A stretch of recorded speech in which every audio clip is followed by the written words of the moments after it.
Chapter 348. Welcome. Welcome. Boys and girls. He gestured for them to sit on the arranged chairs. You are very welcome. We were very worried that the greenskins would destroy our homeland. Ancestors above, even if they were laborers with low combat power, there were still too many of them. Fortunately, your arrival put an end to everything. We, the Wildhammer dwarves, are very grateful. Hello, please allow me to formally introduce myself. I am Duke Marcus, the current vice commander of the Alliance and the highest commander of this army. Duque patiently explained about the tribe, everything the orcs had done, and talked about the fate of Stormwind City. Finally, Duque decisively used the moral integrity of a Mediv. At this moment, Duque's body was covered in a holy radiance. It was a kind of affinity that was easily recognized. Kudrin, will you and your tribesmen join our alliance? Kudrin frowned and pulled at his beard. He once again took out the letter that Magni gave him. The content that he had always felt was unreliable jumped out of the paper, mixed with Duque's explanation, and entered his imagination. Just like today, a green tide flooded Cosmodon. The crude greenskins took control of the mines and plundered all the iron ores there. The huge black iron warships carried the cannons of Kurtira's fleet and proudly crossed the sea. The green calamity engulfed the entire continent. After all the information and what they saw with their own eyes, the truth of the matter made Kudrin and the other Wildhammer dwarves tremble.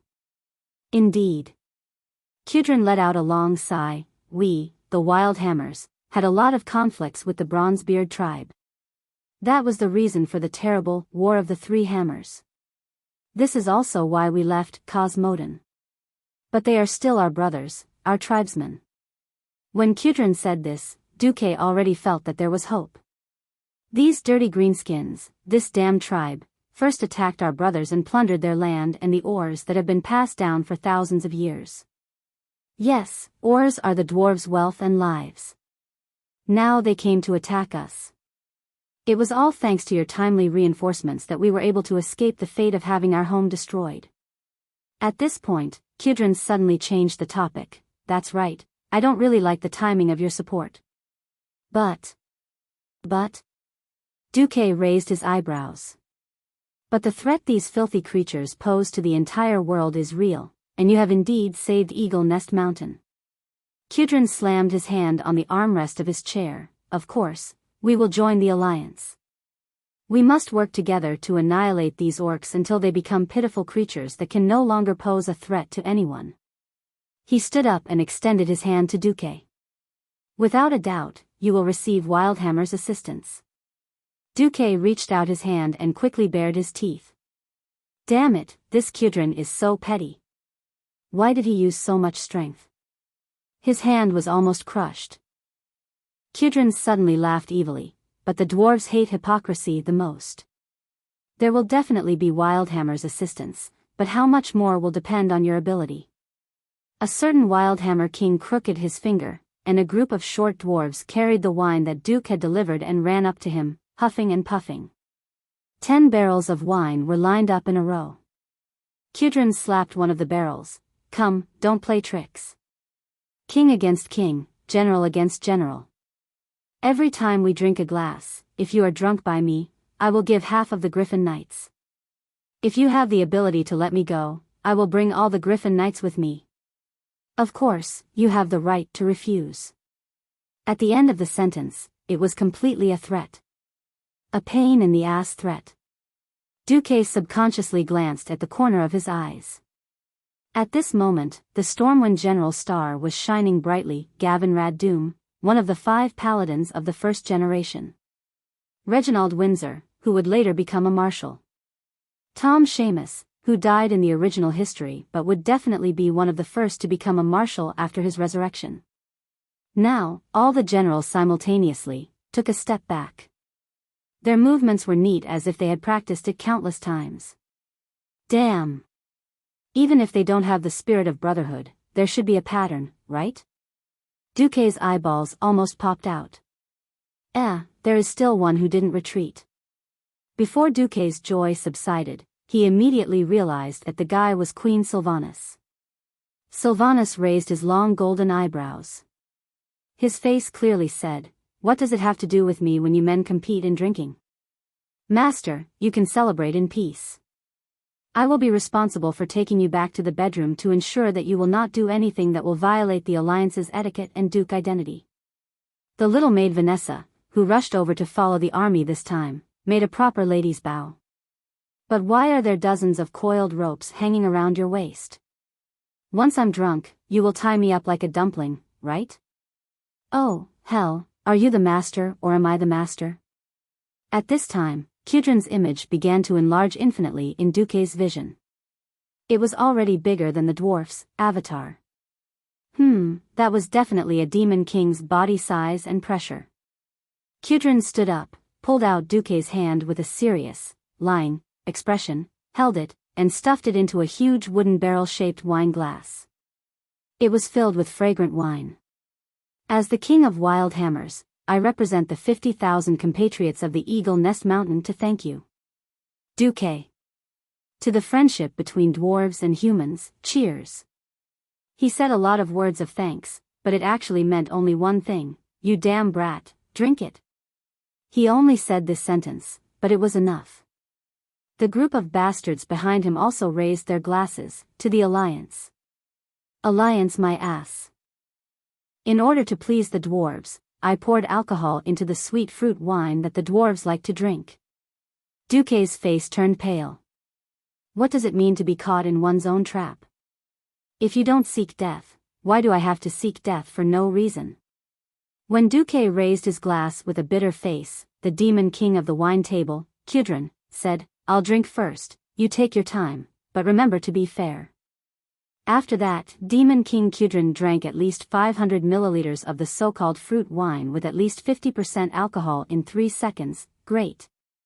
This is King good wine. Hell, what I drank before was simply horse piss. Duque was just a college student before he traveled to another world. He had never entered society, and he was not a table warrior who had experienced the test of alcohol.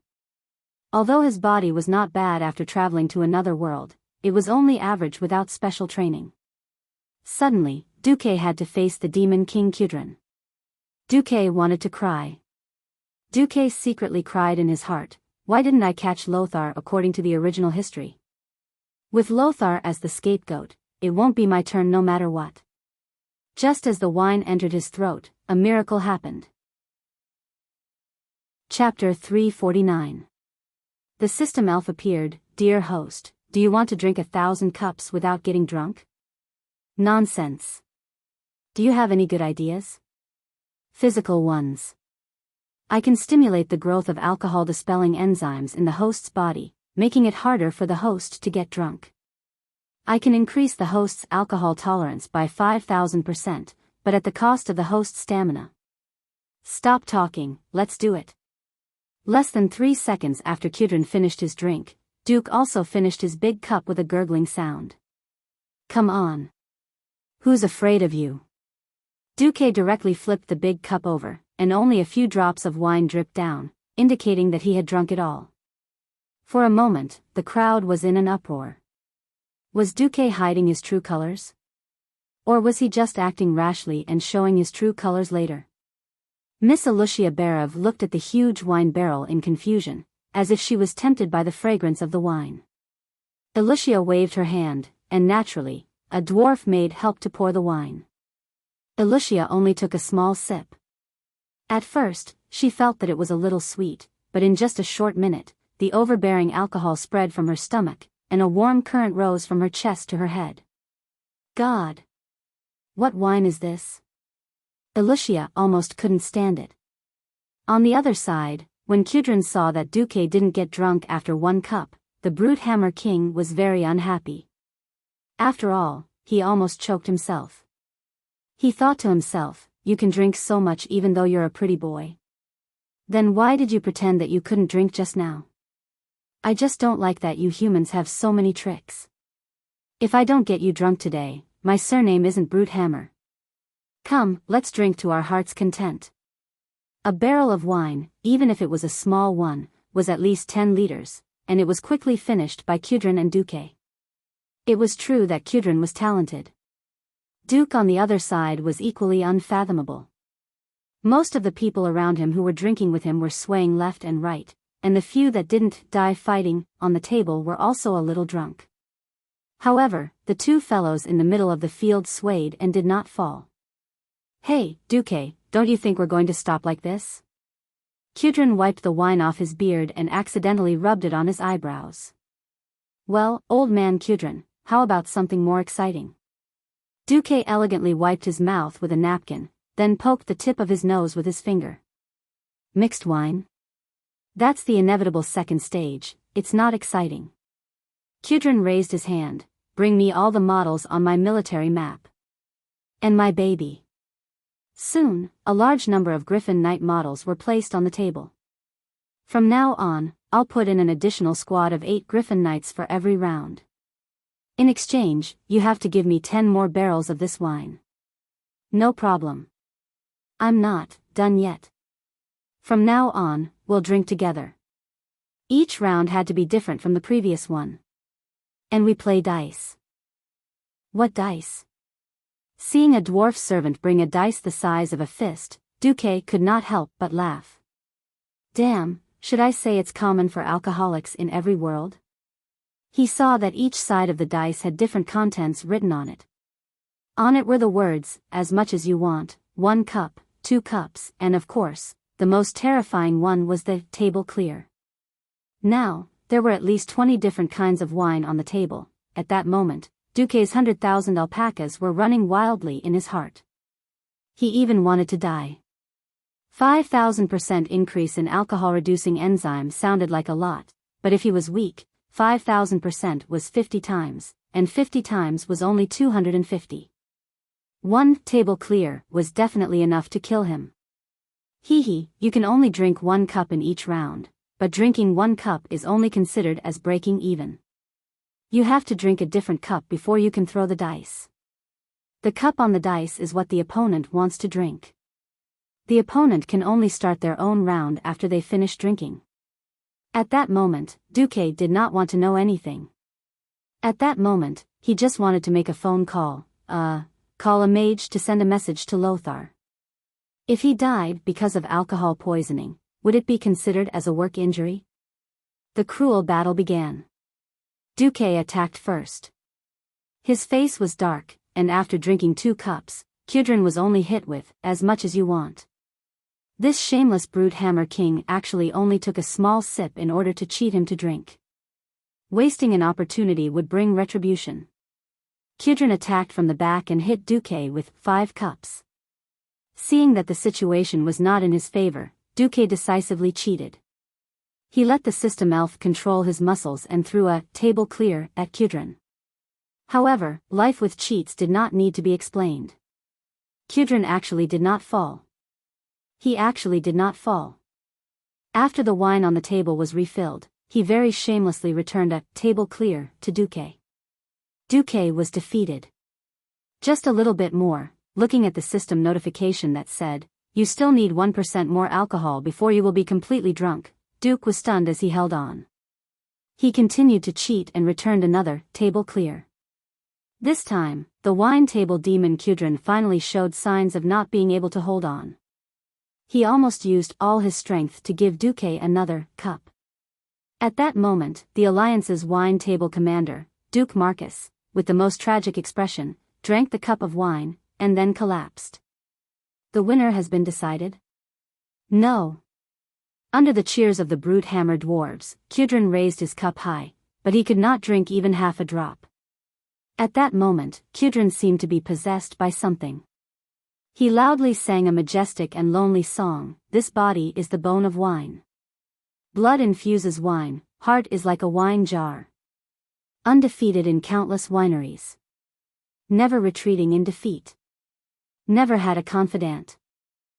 I often stand alone on top of an empty wine barrel, drunk in lonely victories. Yet, only nothingness is left.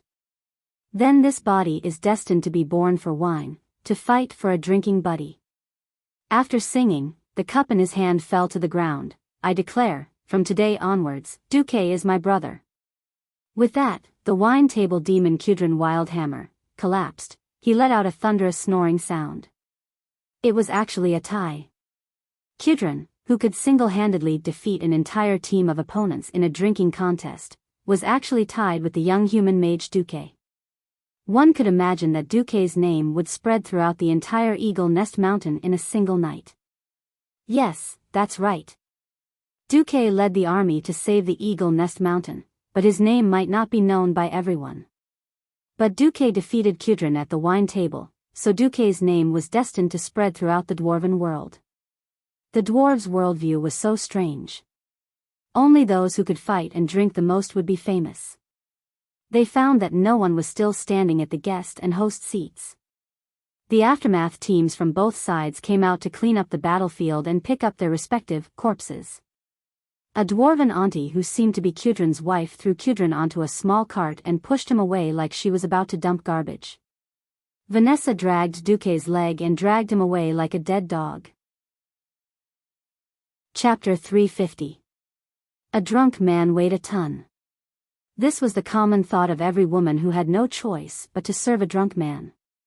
The only fortunate thing was that as soon as he left the room, Duque's knights came up to carry the most expensive drunkard in the alliance.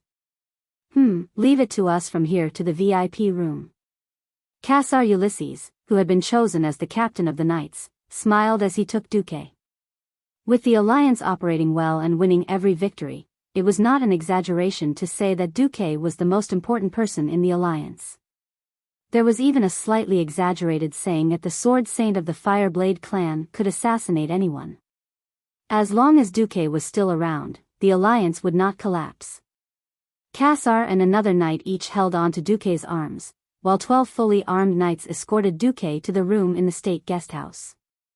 Before entering the room, Vanessa's expression and appearance were elegant and in line with the image of a maid. But when the two knights placed the drunkard Duque on the bed and said, "Miss Van Cleef, I will leave the Lord to you." This sentence made Vanessa blush for no reason. Thump thump. Her heart was beating so fast. She did not think much of it at first, but after hearing what those two fellows said, she felt that something was going to happen. Along the way, she had heard too many terrible stories of the nobles bullying and humiliating their maids. Living teaching material for the young masters of the nobles, lovers of the counts, almost subconsciously, Vanessa pulled up her maid's skirt. Of course, it was not for benefits, but purely to make it easier to pull out the throwing knife tied to her thigh. In the next moment, Vanessa felt that she was really an idiot. "Damn it, if I really hurt Duque, my dad will be the first to kill me," Vanessa muttered. One had to know that in the past New Year, Edwin Van Cleef made a trip back to South Shore. He talked incessantly to her about the progress in the Western Wilderness. According to Duque's arrangements, he and Gillian Stallman had successfully established a base in the mines of Moon Creek in the Western Wilderness. Not only did they succeed in saving more than 2,000 people under the noses of the tribe and safely sending them to South Shore, they also gained a foothold in the mines. Using the complicated terrain of the mine, we killed more than 500 orcs, and we only lost less than 30 people.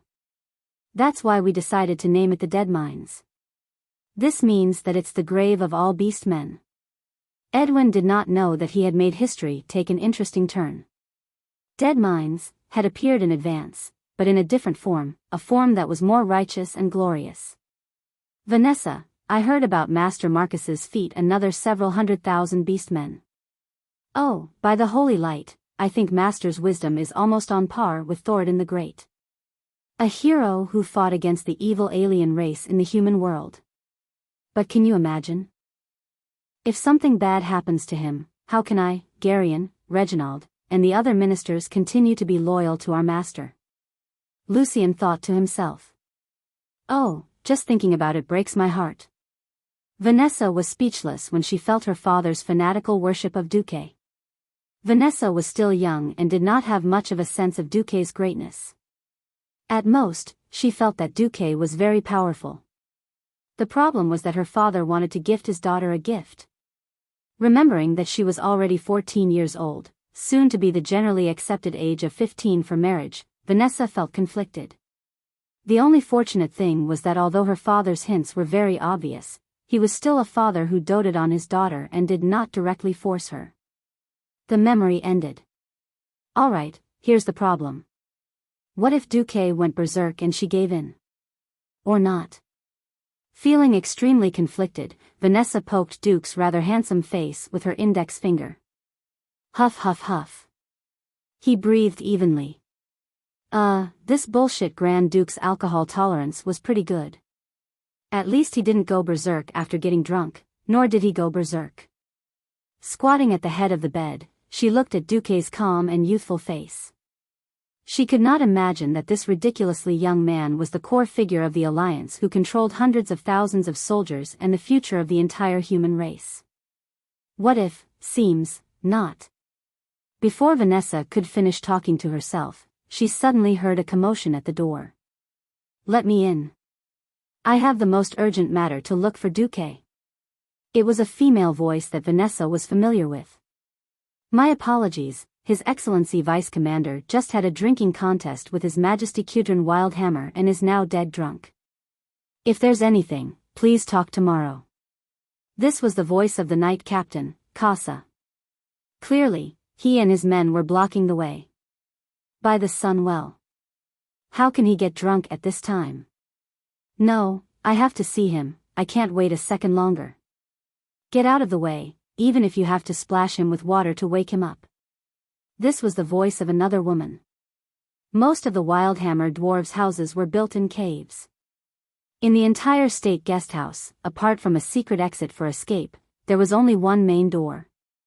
When Vanessa opened the door, she saw the Windrunner sisters arguing with the knights. Yes, not only Servanas, but also Aurelia, who seemed to have just rushed back, looking travel-worn. Their quarrel alarmed many people. Gavin Rad and Reginald, who didn't drink much, and Alicia, who didn't drink much, came out. Looking at this scene, Alicia suddenly remembered Duke's shocking plan, and she had an epiphany. This situation is probably within your expectations, right? But have you ever thought that you will get drunk? Alicia gently brushed her black hair, the corners of her mouth curving into a cute smile. Chapter 351. It was a sense of despair, as if the sky was falling. At a time like this, every minute and second was crucial to their survival. Who would have thought that Duque, who was the key, would actually die from drunkenness at this time? Qul Salis? Even General Seamus, who had just rushed over, was a little confused. They had just driven the horde out of the hinterlands and made the Wildhammer dwarves' homeland safe. Did they just say that something had happened to Qul Salis? Duque did not tell too many people about his divine foresight. In the imaginations of generals like Windsor and Seamus, perhaps the horde would turn back to Hillsbrad? Or go directly to Lordaeron? Or go to the north and recruit those dirty trolls into the horde, then look for opportunities. No one had thought that this side division of the horde would give up on the holy city of Stratholme, which was not far to the northwest, and planned to go straight north to attack Qul Salis. General Seamus shook his head hard, trying to get rid of the drunkenness in his brain. Lady Aurelia, are you sure that the main force of the horde is going to Qul Salis? My God, I confirmed it with my own eyes. Only a small number of orcs and trolls stayed here. The rest have all turned north. At least 50,000 orcs and trolls have passed through the hinterlands forest. They are crossing the mountains and continuing to the northern plains. Aurelia looked at the faces of the Alliance generals with a nervous and pained expression. You still don't know this? Didn't Duque tell you about his foresight? For a moment, the Alliance, no, to be precise, the generals from Stormwind all had strange expressions on their faces. General Seamus, the commander of the Griffin Legion and the deputy commander-in-chief of the Alliance who was going to Eagle Nest Mountain, stroked his beard. First question. Since Lord Marcus told you about his foresight, and you left the Alliance early to warn Qul Salis, why didn't Qul Salis fight himself? As far as I know, Qul Salis could fight the trolls for thousands of years. It shouldn't be that he can't even stop 50,000 orcs, right? Aurelia's face instantly turned pale. She simply did not want to recall what had happened to her in Silver Moon City. That day happened to be the day of the meeting between the king and the Silver Moon Council. Aurelia barged in. Logically speaking, as a mere ranger general, she was not allowed to enter without being summoned. But her roar silenced the guard at the gate. Nearly 100,000 orcs and trolls are on their way to Kuel Salas, and you want me to wait outside the door?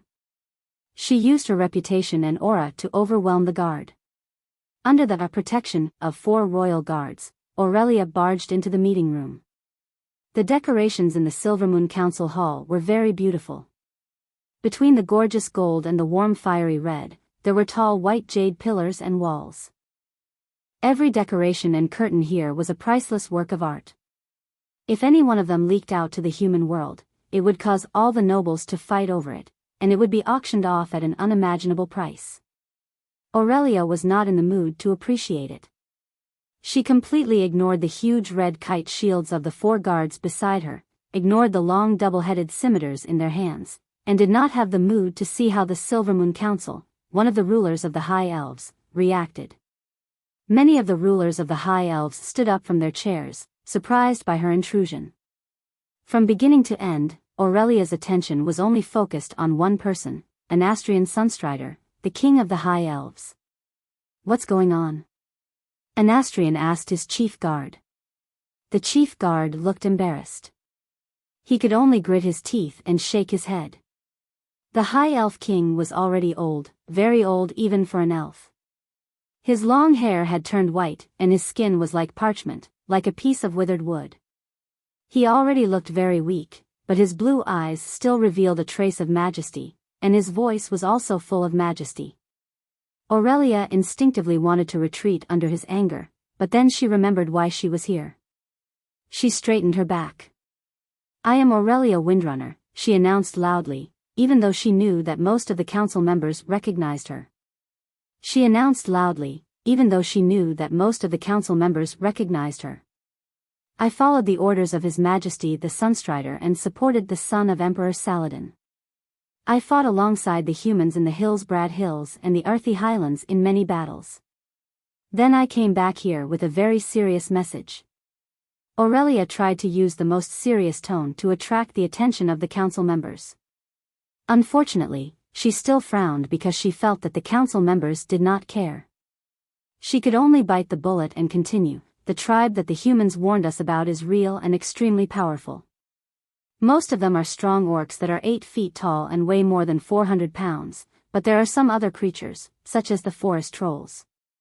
Aurelia's words finally caused some reaction, mixed with gasps and curses. Anger was natural. Perhaps no one among the arrogant High Elves knew what the orcs were. In fact, even Aurelia did not know before the battle in Southshore. That was not important. What was important was that every council member present knew what the trolls were. Many of them, including His Majesty an Astrian, had participated in the troll war that lasted for hundreds of years 4,000 years ago. However, the troll card seemed to have the opposite effect. "You said that the trolls have joined that tribe?" A great lord laughed loudly. "That's great. Let the trolls follow this tribe you mentioned to fight the humans. I hope they will go far away. Maybe the humans will help us kill them all. Ha ha ha ha." Chapter 352. In the state guesthouse in Eagle Nest Mountain, in front of Duque's bed, Aurelia recounted her experience in Silvery Moon City in a voice that was close to tears. "No one wanted to believe me. They blindly believed in the defense of Longsong Forest. They believed that the beast men would rather go to Stratholme and fight the humans to the death than believe that Orgrim would lead his army to Silvery Moon City. They even thought that I had been bribed by the humans and was deliberately spreading panic in order to force Kuel Salas to join the alliance. The Silvery Moon Council forbade all evacuation operations. The only thing I could do was to have my rangers step up their patrols at the border. Once upon a time, Aurelia had a unique glow around her. It was the glow of a warhorse that was eager to go on the battlefield. Now, Aurelia was like a defeated rooster. Not only had her beautiful feathers fallen, but she had also suffered a heavy blow to her heart. The saddest thing was not to perish because of the unknown, but because she knew that a tragedy was bound to happen, but she was powerless to stop it. Not to mention Aurelia, even Seamus and Windsor believed in Duque's calculations. Believing was one thing, and agreeing to take action was another. General Seamus pondered for a long time before saying, "Lady Aurelia, I suggest that you don't make things difficult for Lord Marcus." "How can you say that?" Sylvanus almost wanted to punch Seamus in return. Seamus raised his hands. "I have no intention of watching a tragedy happen. First, we have to be sure of one thing. If this tragedy does happen, it will not be on Lord Marcus or the Alliance. Do you understand?" The Windrunner sisters' facial muscles twitched slightly. Their mouths moved for a long time before they finally nodded weakly. "Secondly, as a general of the Alliance and a general of Stormwind, I object to Lord Duke Marcus leading his army into Cuel Salis before Cuel Salis asks for help from the Alliance. This is a matter of principle. Today, we can use the orcs as an excuse to send troops into the High Elven Kingdom. Tomorrow, another country can use the excuse of clearing out bandits to enter the borders of a third country. This is a very bad precedent." The faces of the Windrunner sisters turned pale.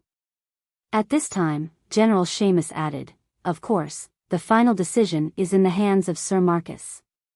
But before he makes his final decision, I will remind him once again that power and responsibility are equal." With that, Seamus saluted and left Duque's room. Not only him, but all the men also left the room. Only the drunk Duque, Vanessa, Elucia, and the Windrunner sisters were left. "All right, we have to wake Duque up first." Sylvanus was about to say, "boy," but she swallowed the second half of her words. However, her action was still not respectful at all, because Queen Sylvanus actually picked up a bucket of ice water used to chill wine. To her surprise, Vanessa pulled up her skirt and revealed the throwing knives.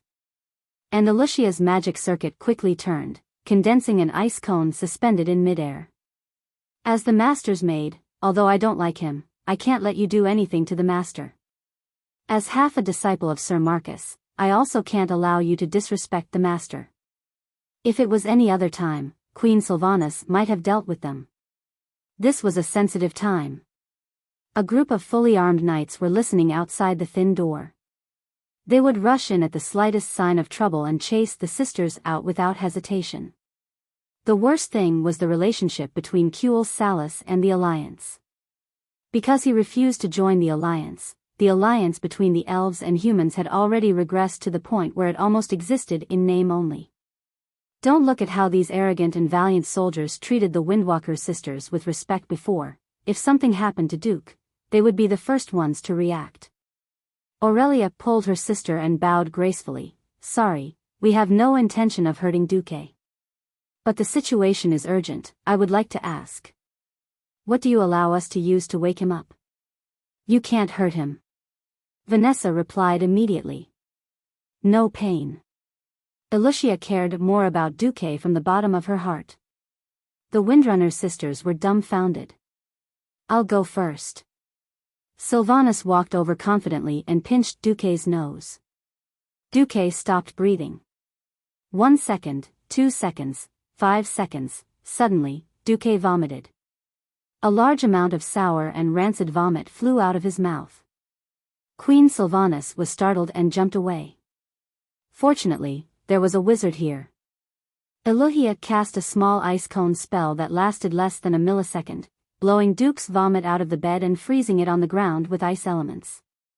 Vanessa glared fiercely at Sylvanus. "You are not allowed to touch him again." After saying that, Vanessa went to clean up the frozen vomit. Elucia gently wiped the corner of Duque's mouth with a warm towel, but her eyes were warning Aurelia. Illyria was helpless. Why did she have to run into such a thing? She could only walk over and sit by the bed, shaking Duque's arm. "Duque, wake up. Cuel Salis is really in danger as you predicted. I need your help, Duque. Duque." Huff, huff, huff. A dead pig was sleeping soundly. Aurelia was going crazy. She shook Duque hard, but Duque did not wake up no matter what. Vanessa put her hands on her hips. According to my experience with my father's friends, Master will not wake up until tomorrow noon. Tomorrow noon? The main force led by Orgrim had already left for the northern part of the hinterlands a day earlier. The orcs were fast to begin with. Even if they immediately chased after them in the middle of the night, they might not be able to catch up. Tomorrow noon? If the human army really went to the Long Song forest, they might only be able to collect the corpses of the elves. Unknowingly, Aurelia's shaking became more and more urgent, and her body moved closer to Duque. Duque was in a deep sleep, so deep that even the system elf could not wake him up. In his sweet dreams, he unknowingly had a dream. It was a dream related to his 10 terabytes action movie. The girl in the dream was so hot. Just as he was about to do something dirty, the girl took the initiative to hug him. When Duque suddenly attacked, Aurelia had at least 81 ways to dodge Duque's claws. But Duque's unconscious murmur made Aurelia feel like she was struck by lightning. Aurelia, a soft call in a dream, always had a special meaning at this time. Regardless of whether it was real or not, Duque had indeed called out to her in his dreams. Aurelia fell for it. The next moment, in front of the other 3 women, Duque hugged the female elf close to him and buried himself in the encirclement of the Mountain of Flesh Demon King. The most dramatic thing was that because of the difficulty in breathing, Duque woke up. When most of Duque's vision was blocked by the Mountain of Flesh Demon King, Duque opened his dog eyes and met Aurelia's emerald eyes. Chapter 353. There was a kind of awkwardness that was worse than death. There was another kind of awkwardness that was worse than death. Duque also wanted to confirm if there was a kind of love that was called letting go. Unfortunately, in this situation, it felt like he would die whether he let go or not. Since he was going to die anyway, Duque simply gave up on the treatment and let his face enjoy the shocking pressure of the mountain of flesh. At this moment, Aurelia's whole body was hot, and every inch of her exposed skin was dyed a beautiful red. It was very beautiful. The strange feeling of being stared at by 6 eyes almost made Aurelia go crazy. She had no idea how to deal with this situation. The more unexpected the situation, the easier it was for her to lose her mind. Aurelia made a very stupid decision: cover up and not admit it. She glared fiercely at Duque and used her left hand to touch Duque's eyelids, trying to make Duque close his eyes. She also said, "Duque is really drunk and muddle-headed." Aurelia wanted to fool around, but the problem was that Duque's rumored sister-in-law did not agree. Cervantes also put his hands on his waist. "Sister, although I also want to protect your face, our family and friends are exposed to the orcs' weapons.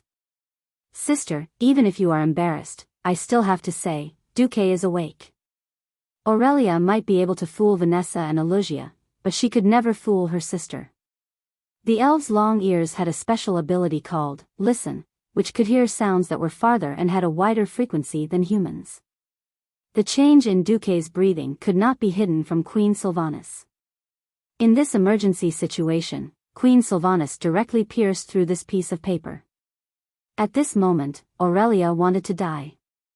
At this moment, Duque's arms were still tightly wrapped around a certain elf's waist. She frowned and tried to make her face look fierce. "Duque, you still won't let go? You sisters promise not to hit me?" Duque continued to roll his eyes. His snorts echoed in the canyon between the deep Mount Hygel. Aurelia now treated Duque like a little ancestor. "For the sake of God, I can't wait to beg you. How would I dare to hit you?" 10 seconds later, the farce was over. Someone pretended to be fine. He seemed to be decisive, but in fact, he reluctantly let go of the Demon King Aurelia. Then, Duque asked the system elf to inform his body to filter his blood through the arcane circuit and let the phoenix flame circuit evaporate the alcohol in the blood. Then, he washed his face. Duque finally sat opposite the blushing Aurelia. On one side were the Windrunner sisters, and on the other side were Duque, Alusia, and Vanessa, who stood at the back, with a dining table between them. With Cervantes' brief and concise explanation, Duque finally understood the current situation. "Duque, for my sake, send troops to save Kuel Salis, okay? Only your army can save my hometown. Duque crossed his fingers and pressed the back of his fingers against the tip of his nose. His gaze became deep again. He was recalling all the details of the second battle of the Dark Portal that he knew. Once, he was a player who understood the story of a game. Right now, he was a transmigrator who had personally arrived to control the direction of this world-shaking battle. Everything could change, and every choice had the chance to have a far-reaching impact. At this point in World War II, Duque could almost say that even if he didn't do anything, the Alliance had a 70% chance of winning. The problem now was no longer limited to winning, but the situation and layout after the victory. Once they entered the third battle of the Dark Portal, it would be the day of the rise of the Lich King. The entire North and Lordaeron continent would be smashed into pieces by the brainless Arthas. How much vitality could be preserved was the key. However, when he thought of the Silvermoon Council, the pig of the pig teammates, Duque had the urge to quickly kill them all. The Silvermoon Council was arrogant, deceiving the people and the king. They were a cancer in the world of the High Elves. Other than fighting to the death in the last battle, the Silvermoon Council was definitely a useless trash-level existence. Yet, dealing with them in advance was tantamount to dividing the humans and the High Elves. Duque pondered for a while, and finally sighed.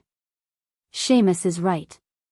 Before we get Kuel Salis's application to join the Alliance and a letter asking for help, the Alliance can't send troops. As soon as Duque finished speaking, the Windrunner sisters, who were already tearing up, stood up. Aurelia bit her lip hard, and blood seeped out of the corner of her mouth. She slammed the table. Duque, I was wrong about you. 30,000 elven civilians will die because of the wrong choice made by the Silvermoon Council and you. Duque, I hate you. Aurelia was extremely agitated, her chest heaving up and down violently. Duque was not in the mood to appreciate this stunning scene. Duque was also angry. Then what about me? Being biased and bringing the elites that Stormwind relied on to restore the country, just because of your request, illegally crossed the border, rushed into a forbidden country, and fought with the tribe. Then, the Sun King said, I didn't ask you to come into our country, as if we were just watching a dog fight. You dismissed us with just one sentence? What Duque said was absolutely the truth. The key to Kuel Salis's crisis was that the higher-ups of Silvermoon City were like *T. This was the arrogance of the High Elves that had been passed down for thousands of years. It had nothing to do with Duque or any other race in the world. Aurelia cried bitterly. She leaned on the table and wailed. The tears of a beauty always made people's hearts ache. Servanas clenched his fists and pursed his lips. Chapter 354. It was as if they had sunk into an endless cycle. Aurelia could not stop the Sun King and the Silvermoon Council from courting death. The Alliance could not help even if they wanted to, because the elven higher-ups were blocking them. Similarly, no matter how good Duque was at fighting, he could not single-handedly take care of more than 50,000 elite orcs. Moreover, Aurelia discovered something else. It seemed like the strongest warlock of the tribe, Gul'dan, had brought his trusted aides to catch up to Orgrim's troops on a red dragon. Gul'dan was a powerful mage who could suppress the strongest human wizard Antonidas. Sending a Morning Star wizard like Duque would just be sending himself to his death. Even if Duque wanted to go, he would be completely opposed by the generals of the Stormwind faction. At this moment, Aurelia sank into despair. Sister. Let's go. Since the humans are not willing to help, we have to go back ourselves. Sylvana said with determination as she pulled on her sister's hand. Illyria, on the other hand, gave Duke one last pleading look. Duque took a deep breath. Actually, there's one last way. Once Duque said this, the entire place went silent. Every pair of eyes stared at Duque, and every heart stopped beating. Everyone held their breath. Speak. Aurelia was instinctively excited. Aurelia Windrunner, Are you willing to be a patriotic traitor? Patriotic traitor? Be it Aurelia or the others, they were all confused by Duque's words. Duque said in a low voice, even if it's a lord, inviting foreign troops into his own country is a crime of treason. But you, Aurelia, you can be a traitor because of your patriotism, because you want to save the High Elves. Of course, there's a price to pay. What price? Aurelia's eyes brightened. I can take on the identity of a wandering duke and bring all my private soldiers to be hired by you, Aurelia Windrunner. The problem was that everyone knew I wasn't short of money. Therefore, the price is, after this battle, you must take at least 1,000 of the Windrunner family's elites, give up Kuel Salas's position and become my vassal, Duke Marcus's vassal. As soon as Duque's voice fell, everyone was stunned. In the next moment, everyone began to ponder. It seemed like it was indeed feasible. First of all, Duque was not a king. His status wasn't so high that he couldn't be fooled no matter what. It wasn't wrong to say that Duque was a wandering duke. Stormwind had been destroyed. A country without territory would not be recognized. Didn't you see that after Duke Fairville left Kul Tiras, he was just a pirate leader? Who would really recognize him as a duke? Secondly, even with his so-called private army, the strength of Duque's subordinates was quite shocking.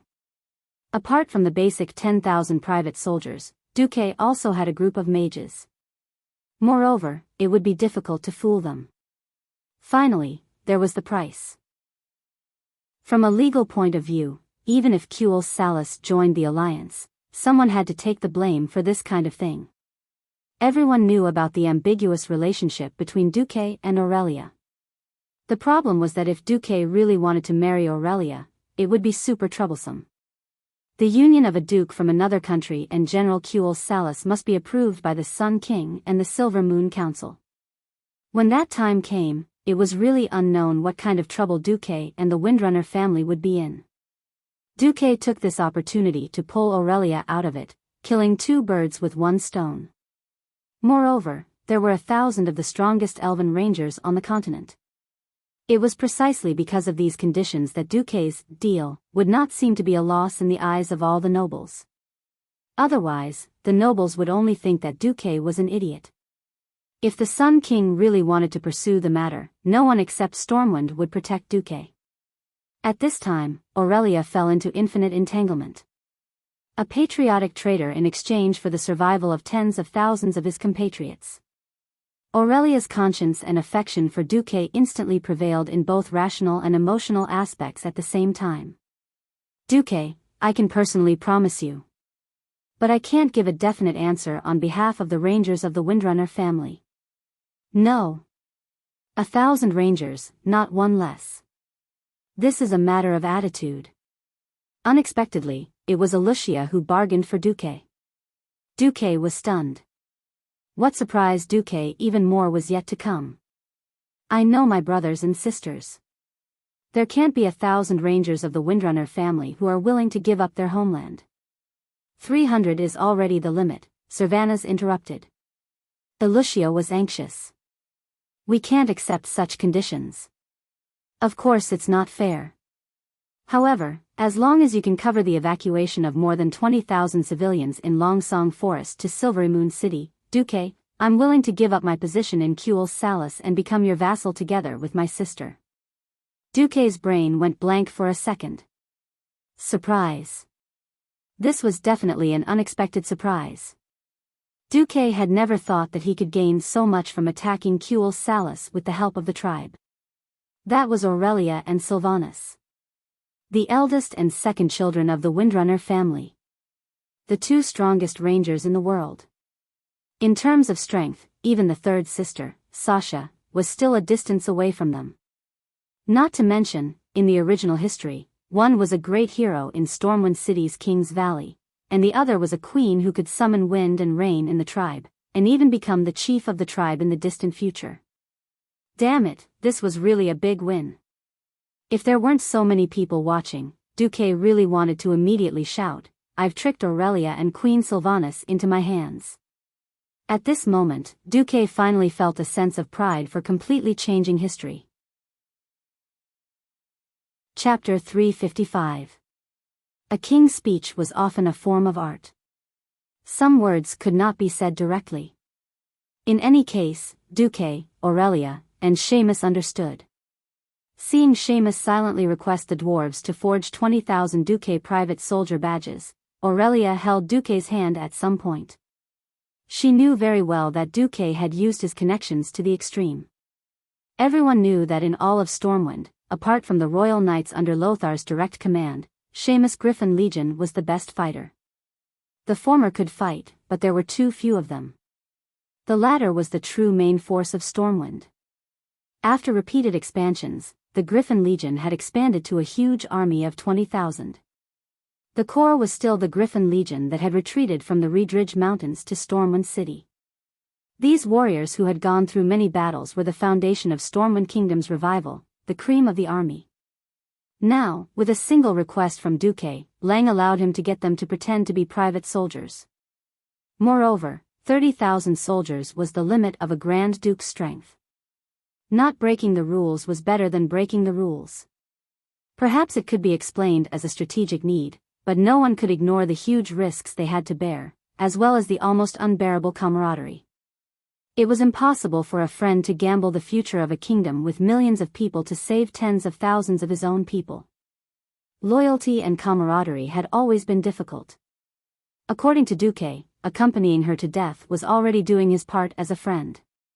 Pulling 30,000 elites could only mean one thing. She, Aurelia, had long surpassed the definition of a friend in Duque's heart. At some point, only Aurelia and Duque were left in the room. Suddenly realizing that her hand was still on the back of Duque's left hand, Aurelia felt awkward and didn't know if she should pull her hand back. After hesitating for 2 seconds, Aurelia still pulled her hand back. Who knew that at this moment, Duque would grab her hand? In terms of reaction time, Aurelia was 9 blocks ahead of Duque. If a high-level ranger didn't want to be caught by a mage in close combat, there were at least 3 ways to do so. Aurelia's hand was grabbed, which only proved one thing. She didn't want to hurt Duque's heart. The former great demon king was now like a frightened little rabbit. Duque grabbed her hand with his left hand and put his right hand around Aurelia's waist. Sometimes, people were like this. After the first time, it was easy to have a second time. After being hugged by the drunk Duque, Aurelia, who hesitated again, lost the chance to resist. Aurelia's waist was very soft and had the flexibility of a well-trained person. In terms of touch, it could really compete with Savannah's. Maybe it was because Aurelia's figure was a little more plump, so it felt better to hug her. It was a kind of comfortable feeling that even though she was healthy and beautiful, he still felt like his hands would melt if he hugged her. She realized that Duque was probably going to make things clear. Aurelia quickly took 2 deep breaths. Sorry, I'm not ready yet. If a high elf wants to mate with a human, it means that she has to be prepared to face endless loneliness after 100 years. I'm not ready yet. Hearing this, Duque couldn't help but laugh. He had taken it for granted. The high elves boasted of eternal life, but in reality, it wasn't. 10,000 years before the war between humans and orcs broke out, there was only one huge land in the world of Azeroth surrounded by endless oceans, Kalimdor. Many different races and creatures lived on this land, fighting against the harsh natural environment. In the center of this dark land was a lake full of mysterious energy. This lake was called the Well of Eternity, and it was the source of magic and natural energy of the entire world. While absorbing energy from the endless darkness outside this world, the Well of Eternity continuously released energy to the entire world, providing nutrition for all kinds of creatures in the world. This attracted the attention of the Demon King, Sargeras. This was the invasion of the Burning Legion 10,000 years ago. Later on, due to the aftermath of the war, a series of magic reactions interfered with the energy of the well, causing a huge explosion. This led to what later generations would call the Cataclysm. The entire Kalimdor continent was split into several parts, mainly the Kalimdor continent in the west, the Eastern Kingdom in the east, Northrend in the north, and Pandaria in the south. The location where the well water was originally located collapsed into a never-ending whirlpool. This tragic war was called the War of the Ancients. Because of Illidan's selfishness, he left behind a small bottle of well water from the Well of Eternity and once again artificially created a Well of Eternity. As long as the Well of Eternity existed, the Burning Legion would not give up the idea of conquering this world. In order to protect the Well of Eternity, the 3 Dragon Kings, the Red Dragon, the Green Dragon, and the Bronze Dragon joined forces to bless the Well of Eternity. The Red Dragon Queen Alexstrasza planted a huge oak tree that could heal the scars of the earth, which later became the World Tree, Nordrassil. The King of Time, the Bronze Dragon King Nosdormu, added magic to the World Tree. As long as the World Tree existed, the Night Elves would never age or get sick. This was the source of the elves' immortality.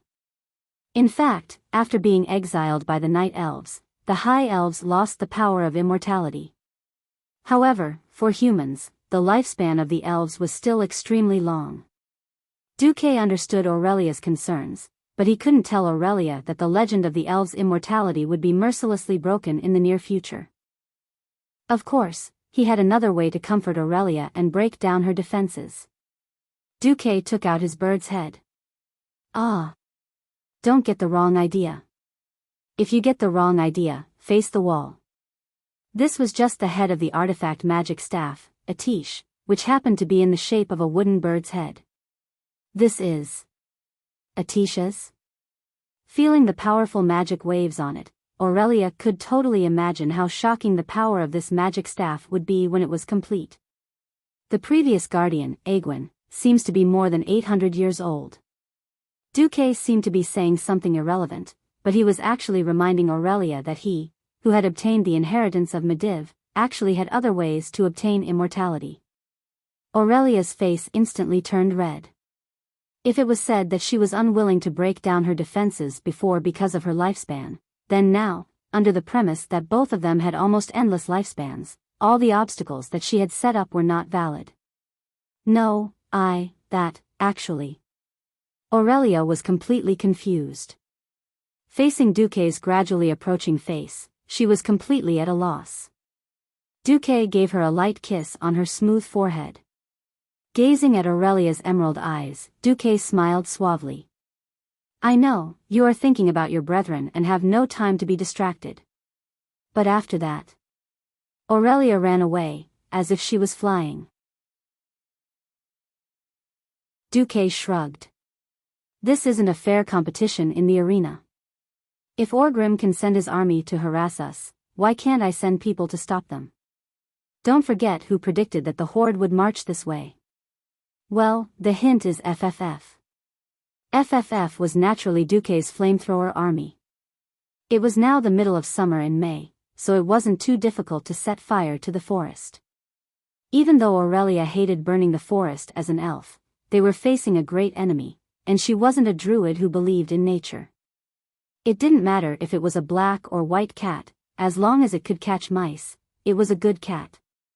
Because of the battle in the Silverpine Forest, Lordaeron had used up almost all of their forces in the rear. It was not realistic for Lordaeron to send troops to stop Orgrim's elite army.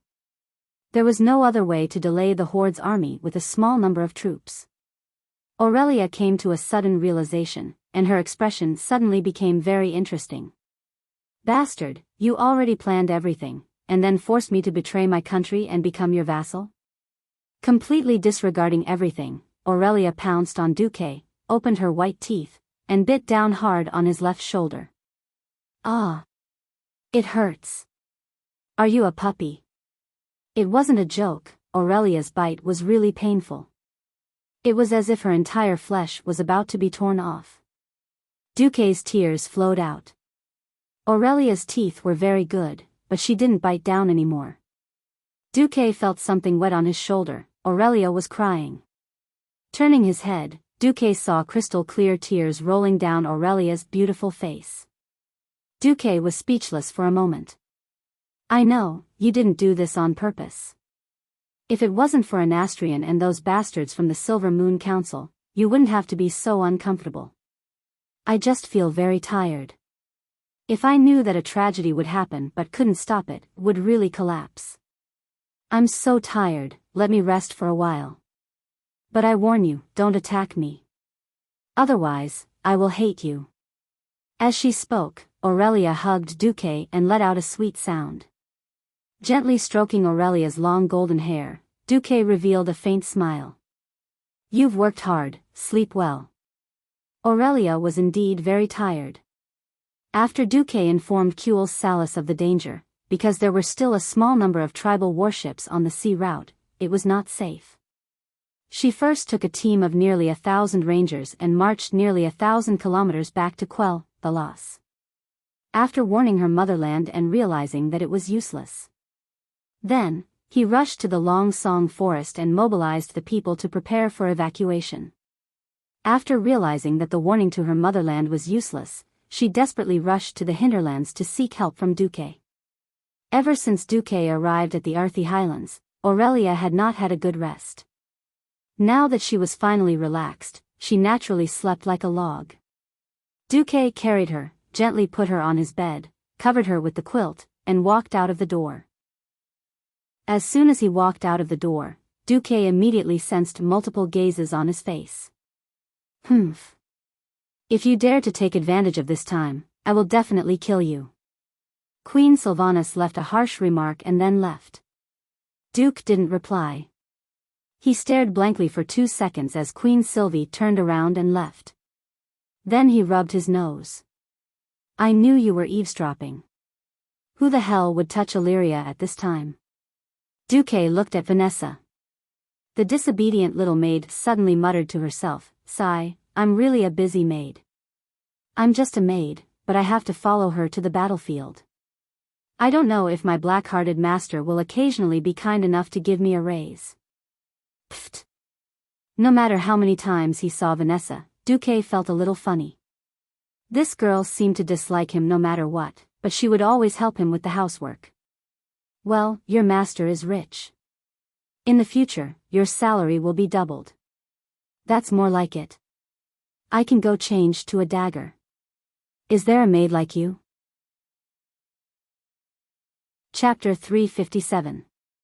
Duque. Master, I have to go prepare as well.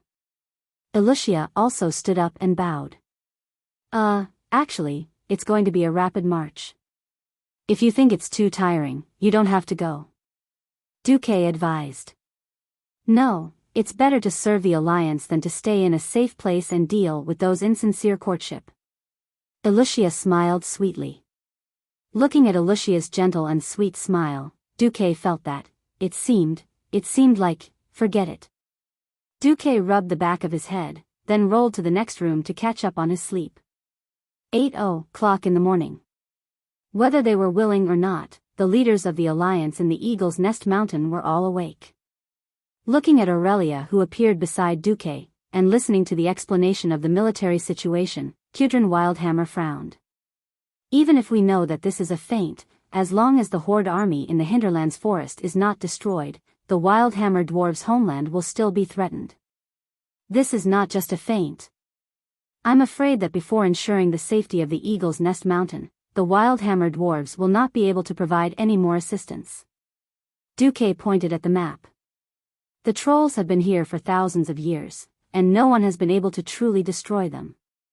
So it's unrealistic to clear the hinterlands of the Horde and the trolls. What are you going to do? Kudrin stroked his big orange-red beard. We can't let this unknown force follow behind our main force or arrive before us. I'll let General Seamus stay in the hinterlands with 20,000 elites to ensure that this forest is completely cleared. Then we'll create a treeless isolation zone that is at least 2 kilometers wide, and build a series of sentry towers to ensure that every troll or orc passing by will be discovered. Looking at the straight line that Duque drew between the Troll's Nest and the Eagle's Nest Mountain, Kudrin was deep in thought. How? Or set a fire? Aren't you afraid of burning the entire hinterlands? Believe me, I'm a professional. I've done it before in the Elven Forest. Kudrin was quite speechless and nodded. Well, there are no druids among the dwarves. Duque continued, then, when you're free, I hope you can build a fortress here within a month. Duque was referring to the location of the northern Sentinel Tower in the eastern Plaguelands. It was just the right place to block the way from the elves' Long Song Forest to the holy city of Stratholme. A month? Kudrin was surprised. We've done this before in Stormwind City, General Tom explained. This is a new material called cement. Of course, with enough cement, I can build a wall from Stratholme to Lordaeron in a month. I've already had Makarov prepare the cement in Stratholme. Then I have no problem. Tom nodded. Now that the situation was settled, Kudrin's brows relaxed. Thank you for your assistance.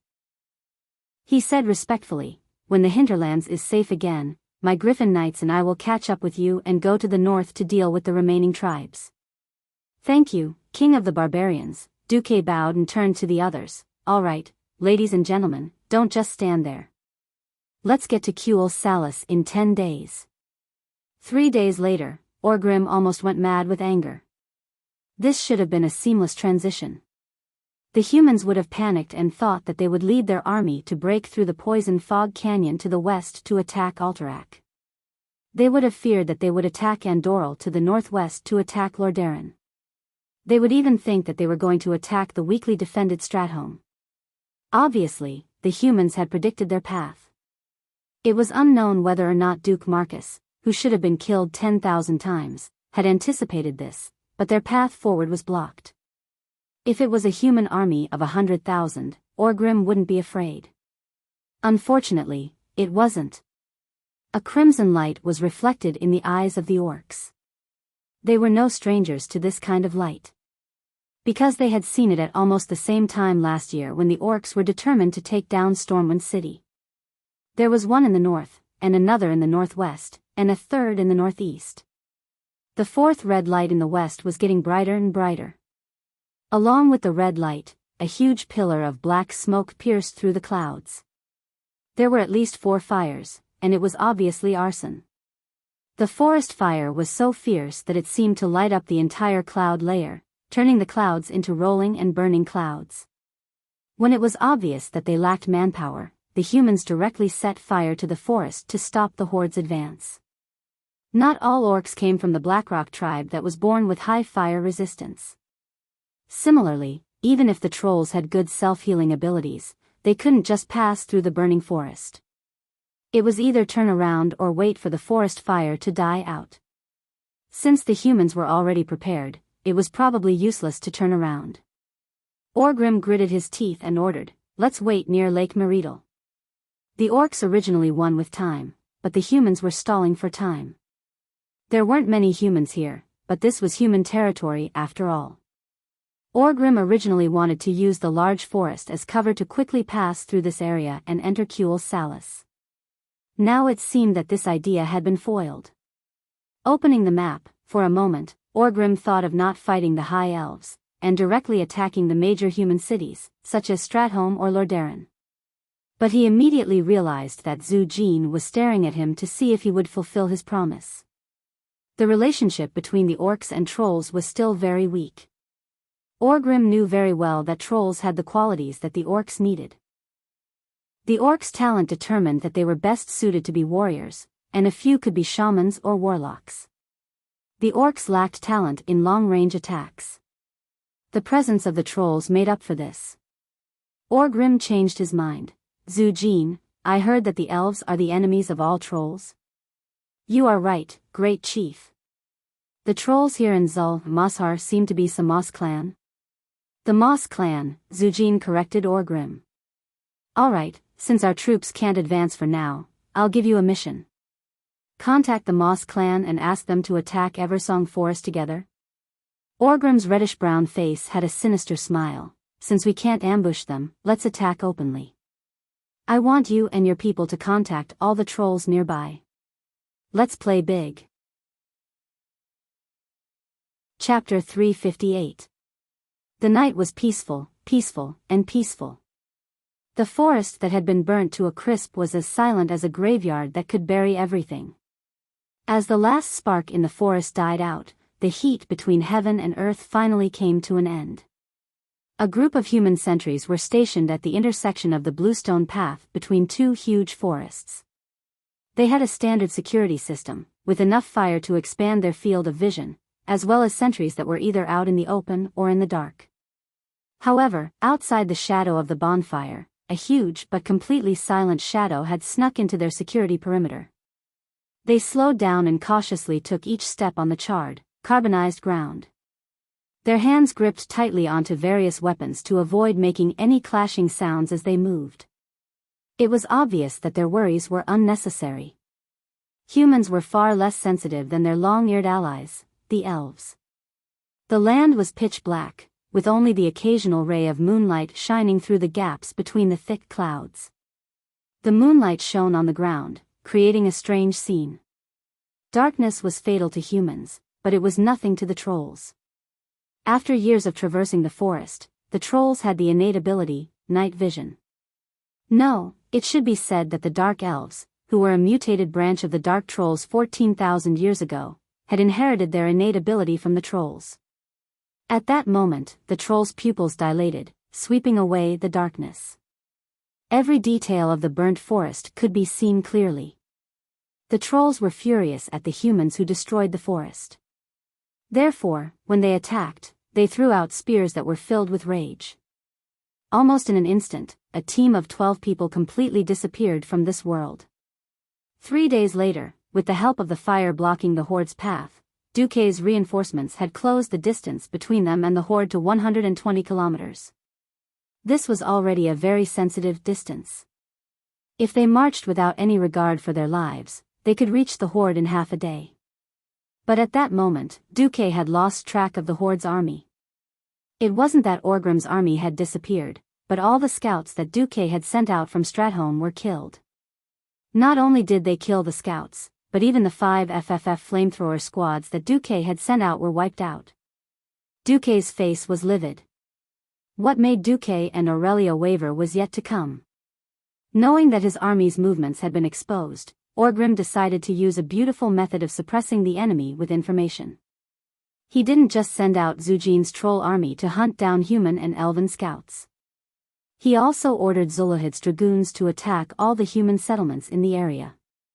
After all, this area was far from the complete destruction of the Eastern Plague lands in the future.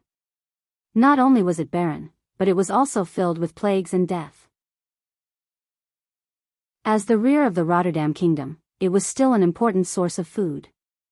With most of their forces deployed to defend the borders of the Silver Pine Forest, the Stratholme region, which was supposed to be the rear, was really empty. Many towns couldn't even gather a squadron of archers.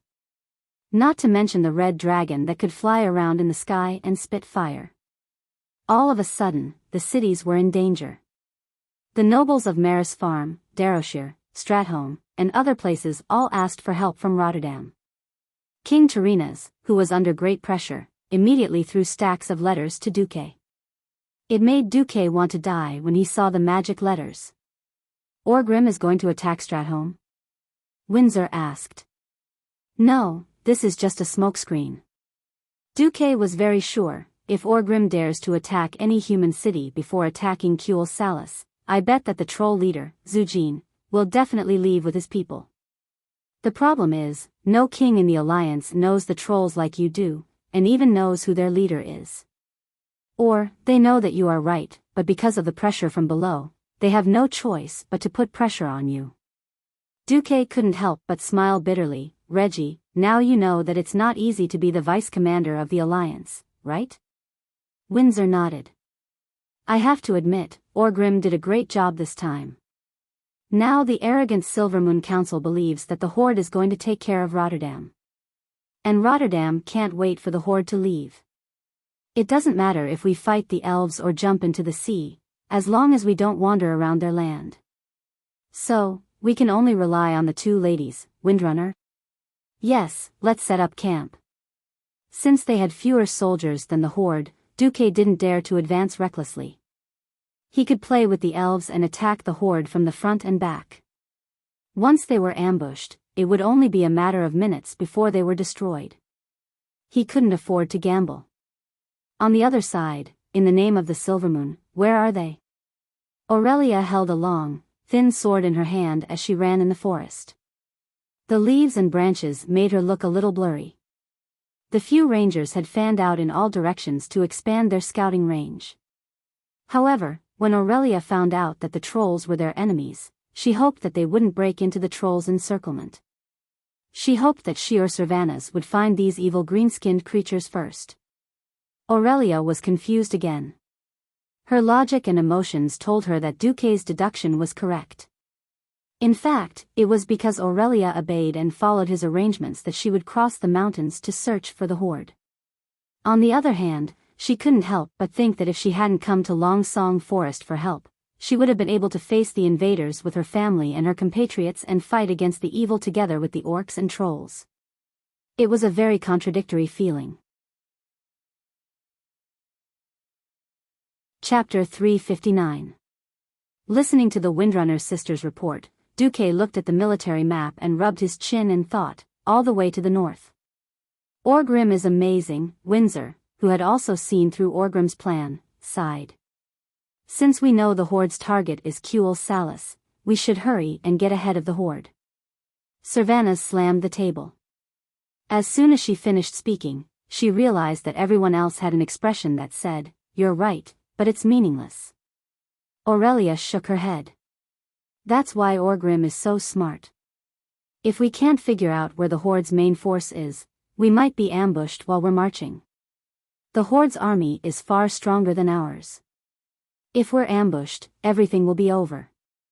We can expand our scouting range, Queen Cervanus suggested, unwilling to give up. Aurelia still shook her head. There's no point in just warning us. With our current strength, if we fight the horde in the wild, we'll lose. No one knew how many trolls had joined the horde. The latest information was that at least 3 trolls had joined the horde. The number of trolls in each clan had always been a mystery. The worst-case scenario was that Duque's 30,000 people ran into a 100,000 horde army. No matter how brave these people were, they would just be cannon fodder. This was not a joke, because the strongest heroes of the horde were among them. Orgrim, Ghoul, Dan, Google, Zuluhid, Talon Gorfiend. It didn't matter if Ghoul, Dan tried his best. Even if Ghoul, Dan used 20% of his power, Duque would definitely die, and there was a high chance that he would not be able to revive. After all, Ghoul, Dan was an expert at using forbidden death magic. Duque did not want to be captured and turned into a ghoul or a frost lich when he finally succeeded in seducing Aurelia. Then I'll call the Windrunner's rangers back? Cervanus said unwillingly. Duke continued to shake his head. Let's not talk about the chances of you winning against the trolls who are also adept in jungle warfare. Just the loss of stamina and energy from this round is enough to put you at an absolute disadvantage. Even if you kill all the elites of your family, you won't know where the main force of the tribe is. Windsor gritted his teeth. If only Wildhammer's air force had arrived earlier. We can at least fight against the wyverns of the horde. Duque nodded. I have already sent a message to Kudrin. He promised to send us a squadron of griffins in 3 days. Phew, that's the only good news. However, our intelligence blockade has yet to be lifted. My people have noticed more and more troll hunters around the camp. Windsor brought up another matter. Duque muttered to himself. Now, whether it was entering or staying, they would have to take a huge risk. If this army of 30,000 remained motionless for too long, they might attract Orgrim's attention. It wasn't impossible for him to launch a sudden counterattack. All motive still depended on the changes in the situation.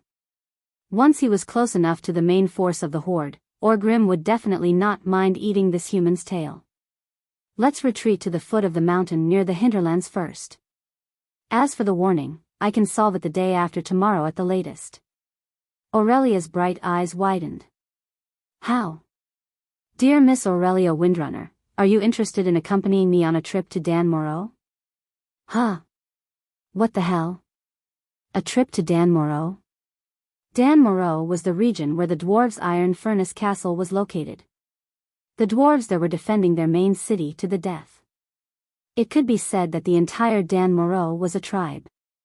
Why did Duque suddenly want to travel to Dan Moreau? Just as Aurelia was about to open her mouth and say something, Duque suddenly placed a finger on her red lips. The finger sank into her delicate red lips. It felt pretty good. Don't ask. Just trust me and follow me. I promise I won't let you down, Windrunner. Some things were just like that. In the past, Aurelia would definitely give Duque a hard knock on the back of his head. But now, Aurelia often chose to believe in Duque. However, Queen Sylvanas was unhappy. She put her hands on her hips and interrogated Duque. Hey! Don't forget, there's still a Windrunner here. Why do you have to bring me along? Duque smirked. There has to be a Windrunner in charge of scouting the camp. Sylvanas was infuriated. Duque was obviously abusing his position for personal gain. Unfortunately, she also knew that if she were to go, she would definitely not be so cooperative with Duque. You better remember this. Sylvanas turned her head and left. I'm going on patrol. Duque did not open a portal this time. It was not a good place to open a portal. This was because the place Duque wanted to go to did not have a fixed coordinate. This required Duque to use his brain and the system to lock onto the spatial location. What everyone did not expect was that Duque waved his hand and asked Vanessa to come over. Me? Vanessa was a little stunned. I need a skilled and trustworthy rogue. Upon hearing the word trustworthy, Vanessa, who still had the temperament of a little girl, immediately ran over to Duque. Then, Vanessa regretted it a little. Because Duque had suddenly put his claws on her waist. In fact, Duque was hugging one on each side. On the left was Vanessa, and on the right was Aurelia. Without giving them too much time to struggle shyly, Duque directly opened the portal. The dazzling bluish-purple arcane light turned into dozens of mysterious rune ribbons in the air and began to spin. As a large amount of arcane energy overflowed, the two girls suddenly felt that their surroundings were a little blurry and unreal. A small hole was torn in space, and instantly, an unstoppable force sucked them in. Aurelia, who was experienced and knowledgeable, was slightly better. Little Vanessa was so scared that she hugged Duque tightly. Only then did Duque realize that Vanessa had already developed so well. Without saying anything, he directly injected the moral integrity of a Mediv into himself. At the very least, he would not make a fool of himself. This was not a traditional teleportation. The teleportation between the main cities of the major kingdoms had relatively fixed spatial coordinates and a stable spatial structure. This was a teleportation that temporarily locked onto a target, so it was more laborious. Duque quickly found the bronze-bearded dwarven kingdom's iron stove castle, and then quickly searched for his target. Fortunately, that thing was also very big, and Duque did not have to spend a lot of energy to find it. It was Nomarigan, a level 35 dungeon in the game in his previous life. Now, it was the former hometown of the gnomes that they were forced to abandon. Once upon a time, the dwarves of Iron Stove Castle and the gnomes of Nomarigan had a good relationship, but they did not live under the same roof. Because some gnome dared to die, his hometown collapsed. All kinds of monsters ran out and killed all the surviving gnomes. Most of the remaining gnomes turned into leper gnomes. Well, it was right to think of them as a kind of neurotic gnome. Looking at the unfamiliar scene in front of her, Aurelia was a little confused. What are we doing here? We are looking for the Yao Yao spirit. Huh? Chapter 360. A demon spirit? What kind of monster was that? Even though she was vomiting, Vanessa still stood up shakily. She pulled out her dagger and looked around cautiously. Duque gently stroked Vanessa's head. A demon spirit is a godly creature. It is harmless to humans and animals. But, it can also be extremely troublesome. Many question marks popped up on Vanessa's head. Even though she had experienced more than one teleportation, Aurelia still could not get used to the jolting feeling that felt like all your internal organs were shaken out, stirred, and then stuffed back into your body. After a while, they finally had the mood to look at this strange underground city. Nomarigan was built 172 years ago. This technological miracle city in Danmoro had been the main city of the gnomes for generations. 2 years ago, it was clear that there was another distortion in time and space. Corresponding to the incorrect 21%, the major event that should have happened 20 years after the dark portal happened 2 years earlier. A group of evil rockjaws, or perhaps it should be said that the cave dwellers invaded many parts of Danmoro, including the main city of the gnomes. In order to kill these intruders, which were much larger and stronger than the gnomes, the great craftsman Mechatork ordered the city's emergency radiation tank to be opened. The gnomes were waiting for the rockjaws to die or escape, while also looking for a way to avoid the radiation. Unfortunately, although the rockjaws were infected by the radiation, their attacks did not stop, nor did they weaken. The gnomes that were not killed by the radiation were forced to flee. They found shelter in the nearby dwarven city of Iron Stove Castle. The great craftsman Mechatork formed a think tank to discuss a plan to recapture their beloved city. Of course, before the gnomes succeeded, this place was a typical lawless place. In fact, before Duque transmigrated, he still remembered that the gnomes did not succeed in their battle.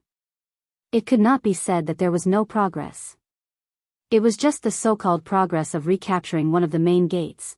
What entered Duke and the other two's eyes was an extremely steampunk-style city. There were huge metal objects everywhere, long and heavy cantilevers, steam or unknown gas spewing everywhere, and shining lights, although Duke really wanted to give the gnome a high-tech name, but he didn't want to. However, Duque, who came from a more modern and more technologically advanced society, couldn't give a higher evaluation of the huge iron sheet walls and the mechanical devices that could only be fixed with ugly willows. Of course, to the world of Azeroth, everything here was undoubtedly black technology. Yep, in this world, other than the true black technology left behind by the creation titans, the races with the most high-tech elements would undoubtedly be the goblins, who had the spirit of courting death and would easily explode no matter what they did, and the dwarves, who were crazy and prone to making mistakes. Just like how the earliest steam engine might not be as powerful as a horse, the current gnome technology was a little similar. Even if a certain creation had epic-making significance from head to toe, it was very likely that it would not be able to defeat a violent demolition unit. Now, the elf ranger general, who advocated nature, was unhappy. He felt that the current Aurelia wanted to give everything she saw a steady shot. Duque rubbed his eyebrows and directly opened the ice barrier. The fierce cold wind circled clockwise in the form of a tornado, surrounding Duque and the two girls. This is... Vanessa looked at the massive ice barrier, which had a diameter of 20 meters. As Duque moved forward, she was so surprised that she could not speak. She had always known that Duque was powerful, but she did not expect that Duque could use this barrier to drive away the purple dust floating in the air. Time was running out, so Duque did not explain too much. He then led the two women into the depths of Nomarigan. Aurelia was surprised because it seemed that no one had been here for a long time. Duque was obviously very familiar with this place. Have you been here before? No, but I've read about this place in detail in the books.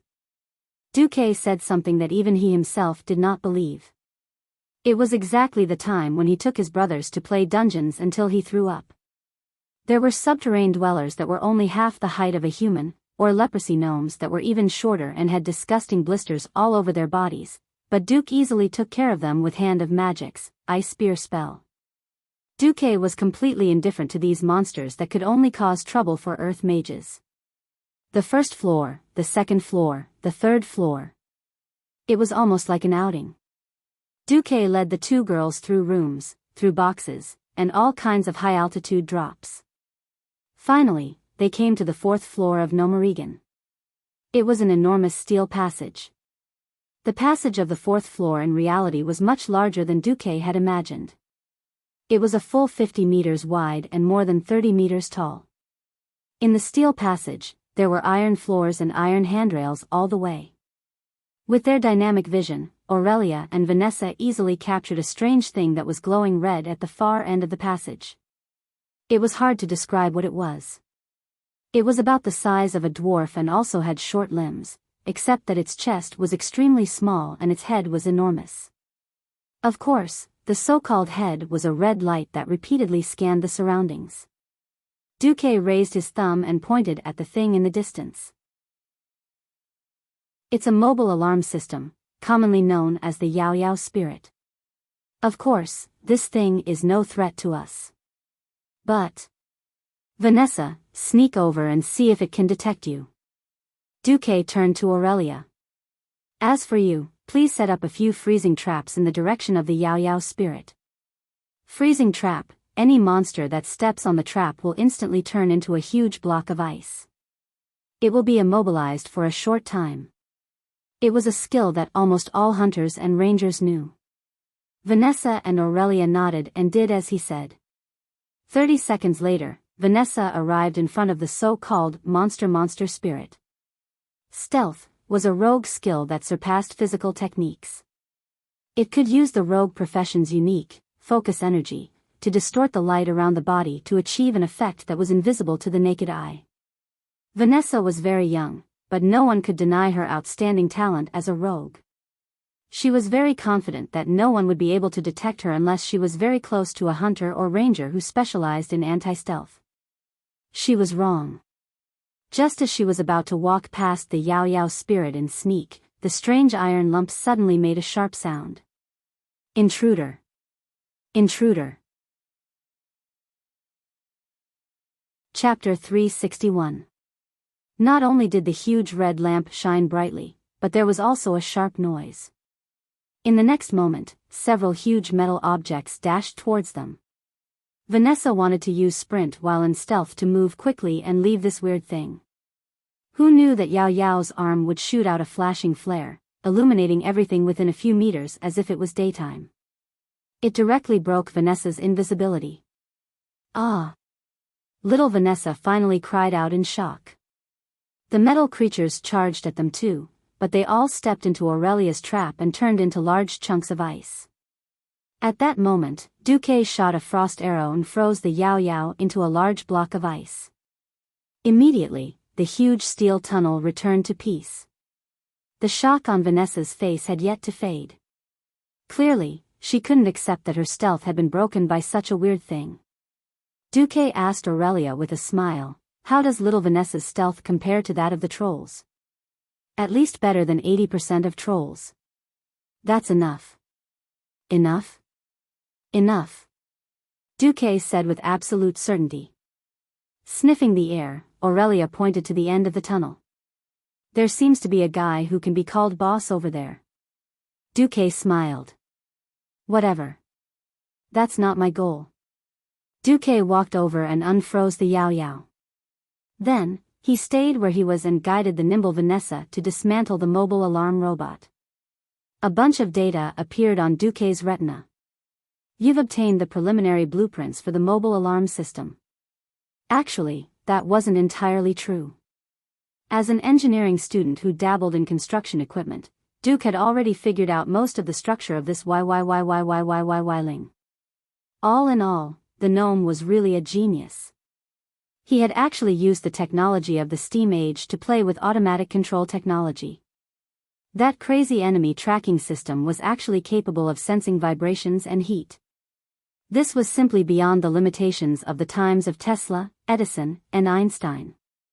Of course, it wasn't that the Yao Yao's technology was so advanced. Instead, the gnomes had used a lot of simple, violent, and miraculous devices when they designed this thing. For example, this vibration sensor was similar to the ancient seismograph from before Duque's transmigration, but it was more sophisticated. It was actually using the gear to sense the vibration between every step it took. In that short interval, no one would have realized that it was actually sensing the vibrations within a radius of tens of meters in a stationary state. Once there was a vibration, it would enter the next stage. I tested it with a heat-sensing stone. When it passed through again, it would automatically fire a flare in the direction of the heat source to further confirm whether the target was invisible or in a hidden state. The 3 types of confirmations ensured that there would be no mistake. Finally, there was the crazy high-frequency horn alarm. On top of that, it had an unscientific power system that leaned towards magic. A mobile alarm system robot appeared. Duque did not go to the final boss. It was not easy to clear out Nomorigan. In addition to clearing out the traitor of the gnomes, he also had to block all the cracks between the rocks and clean up the weak radiation. Duque didn't have the spare time to do this. So, Duque took the two girls directly to the engineering laboratory. A day later, Duque returned to his private army and brought back a large number of the latest models of the goblins. System Elf, are you sure there's no problem with this thing?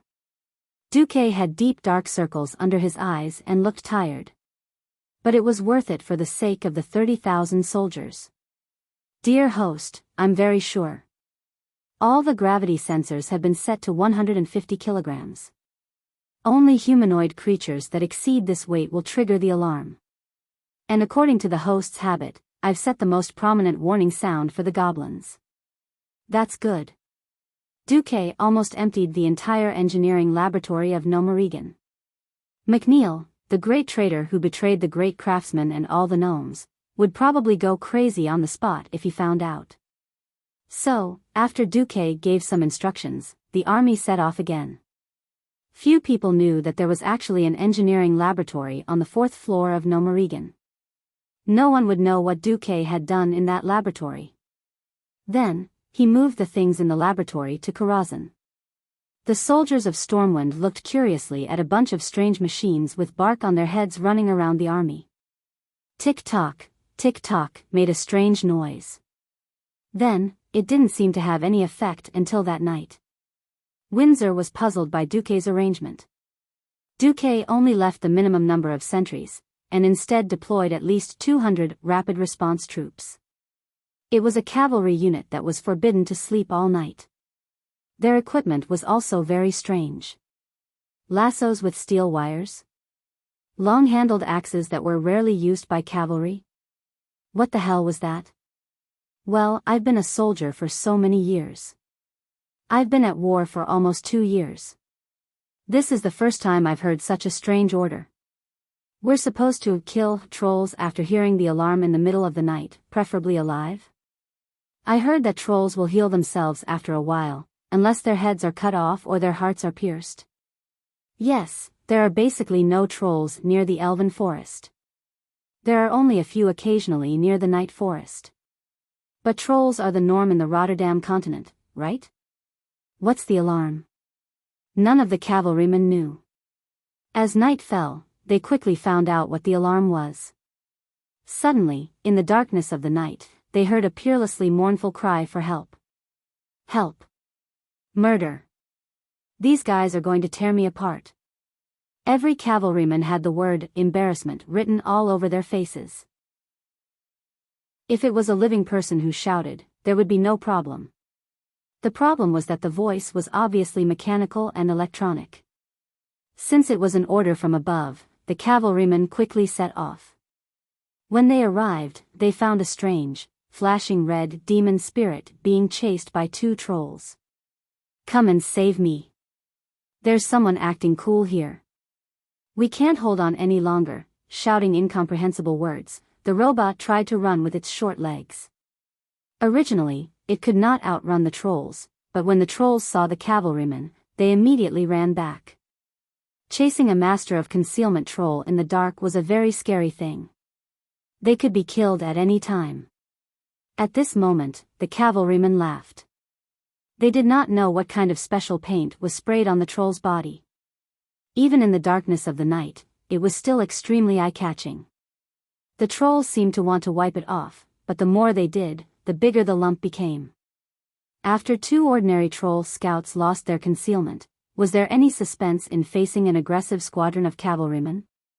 The next morning, the entire army saw the spoils of war from the Rapid Reaction Force. Chapter 362. Troll. Fresh out of the oven, a cute and lively troll. If you dare to go in and fight with your bare hands, the troll will definitely tear you apart. Silver scale breastplate, 5 pieces. In the army, the logistics camp was in chaos. A group of Stormwind soldiers, who had never seen a troll before, fought to see the captured troll. There were all kinds of people in the camp. Windsor saw that they weren't doing well and taught them a good lesson. As more and more troll were captured, many soldiers who had lived in the relatively peaceful elven forest for their entire lives saw a troll for the first time. A veteran who had experienced at least 5 battles and was now a second lieutenant of the Alliance held a dagger and directly cut off one of the troll's fingers. Then, he fed a piece of meat to the troll and pointed at the finger that had already begun to regenerate, explaining in a loud voice. "Do you see that? This is your new enemy, the troll." The second lieutenant grabbed the troll that had tried to bite him by the hair, letting every soldier who got close to the troll see clearly. "Our ancestors have fought with these guys for generations. You were lucky to grow up in a relatively peaceful environment, but Stormwind City has fallen. However, Stormwind City has fallen, and the orcs who attacked our home have joined forces with the trolls who once fought a bloody battle with our ancestors. Now, they're all tribes. Green skin plus green skin, they're all F***king bad things. But that's not important. You just need to understand your enemy's weakness." The second lieutenant demonstrated how to slit the troll's throat. Almost everyone thought that the troll was dead for sure. But even though it was vomiting blood, even though it looked very wretched, everyone was shocked to find that the troll's throat was healing on its own. The blood it spat out decreased, and in the end, it even had the strength to curse in the troll language. Such a miraculous scene scared many people. "Holy light above, are these evil creatures immortal?" a soldier asked, trembling. "Don't be silly. There are no creatures in this world that can't be killed. You can't kill it because you haven't found a way." With that, the second lieutenant stabbed the troll's heart. In the next 10 seconds, the troll struggled fiercely. Then, its legs gave way and it died. Oh, the soldiers finally let out sighs of relief. Giant demons are hard to kill, but they are not truly unkillable. He would die if his heart was pierced, and he would die if his head was cut off. Due to its powerful regenerative ability, unless you can guarantee your own safety and leave the sharp weapon in its heart for more than 10 seconds, it is highly recommended that you deal with its brain. It was fine to pierce their heads with a spear or chop them off with a sword. Clean and efficient, leaving no trouble. That was the scene in full swing. Aurelia followed Duque to inspect the camp. Wherever Duque went, there would be loud cheers. "Sir Marcus, we agreed to take us back this time as well." "Lord Marcus, when the orcs?" Aurelia was surprised. I've never seen a troop with such a strange morale." Duque turned his head. "Why is it strange?" "Because of my request, I want them to use a mere 30,000 people to chase after over 100,000 tribes. It's very likely that it will end in total annihilation. Why doesn't anyone feel fear or despair?" Aurelia bit her lip. After her initial craziness for the sake of Kuel's Salus passed, she began to realize more and more how difficult it was for Duque, as well as how much courage and boldness it took to send 30,000 elites to chase after the tribes. Aurelia felt very apologetic. Duque, very naturally, put his hand on Aurelia's shoulder and pointed to the warriors who were practicing and listening to lectures in full swing. "Do you know why no one is afraid? Because the scene before them gives the warriors of Stormwind a strange sense of familiarity. They feel that they have stepped into victory mode again." Victory mode? Aurelia didn't realize how close her face was to Duque. "Yes. That is, I first prepare them mentally. Then, when they face an enemy that they know very well, they won't have any fear." "That's right. The unknown is always frightening. When you thoroughly understand everything about the enemy, the ferocity and terror will only be a conversation topic after a meal, rather than a heavy psychological pressure." Duque used Nagas as instructors to train batches of Stormwind warriors. Facts have repeatedly proven Duque's wisdom and foresight. Sir Marcus is our god of prophecy. He will always lead us to victory. In any case, a commander who can play with the enemy leader is more reassuring than an idiot leading us. Aurelia's long ears heard almost deified worship and trust in Duque. For some reason, Aurelia felt sweet in her heart. Was it because of a moment of curiosity that I created the birth of a legend? Or is this fate? Thinking of the hardships she suffered for Duque, and thinking of how much Duque has done for her now, when her hometown is safe, how should she face Duque? For a moment, Aurelia's heart was in chaos. At this moment, Duque mischievously blew into Aurelia's long ears. Ah! Realizing that Duque was playing with her, Aurelia had the heart to bite Duque to death. If there were not many people watching, Aurelia swore that she would definitely teach Duque a lesson. What are you thinking about? Thinking, when is this damn war going to end? Within this year.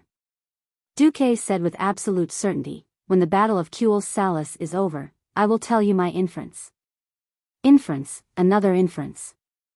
Obviously, it was only a judgment based on intelligence, but Aurelia felt that she was fighting with a god of fate. Incomparably relieved. Okay, I believe you. Chapter 363. It turned out that the great tribal chief could instantly create so many blue veins on his forehead. Orgrim grabbed Zujin with one hand. Didn't you say that the trolls are the kings of the forest? Is there nothing in the forest that can escape your men's detection? Then what is this? Orgrim roared angrily, his saliva almost drenching Zujin's face cloth. Zujin was speechless as he followed Orgrim's finger. Half a quarter of an hour ago, his most trusted scout had reported to him that the road ahead was unimpeded. There were no traps, no enemies, and there were no sentries within 3 kilometers of the enemy. A while ago, many troll scouts who got too close to the human camp were caught.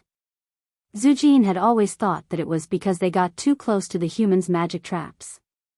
Just like the thousands of years of war between the trolls and the elves, the trolls still couldn't figure out the uses of the long-eared magic. The only 2 things the trolls could rely on were their numbers and strong vitality.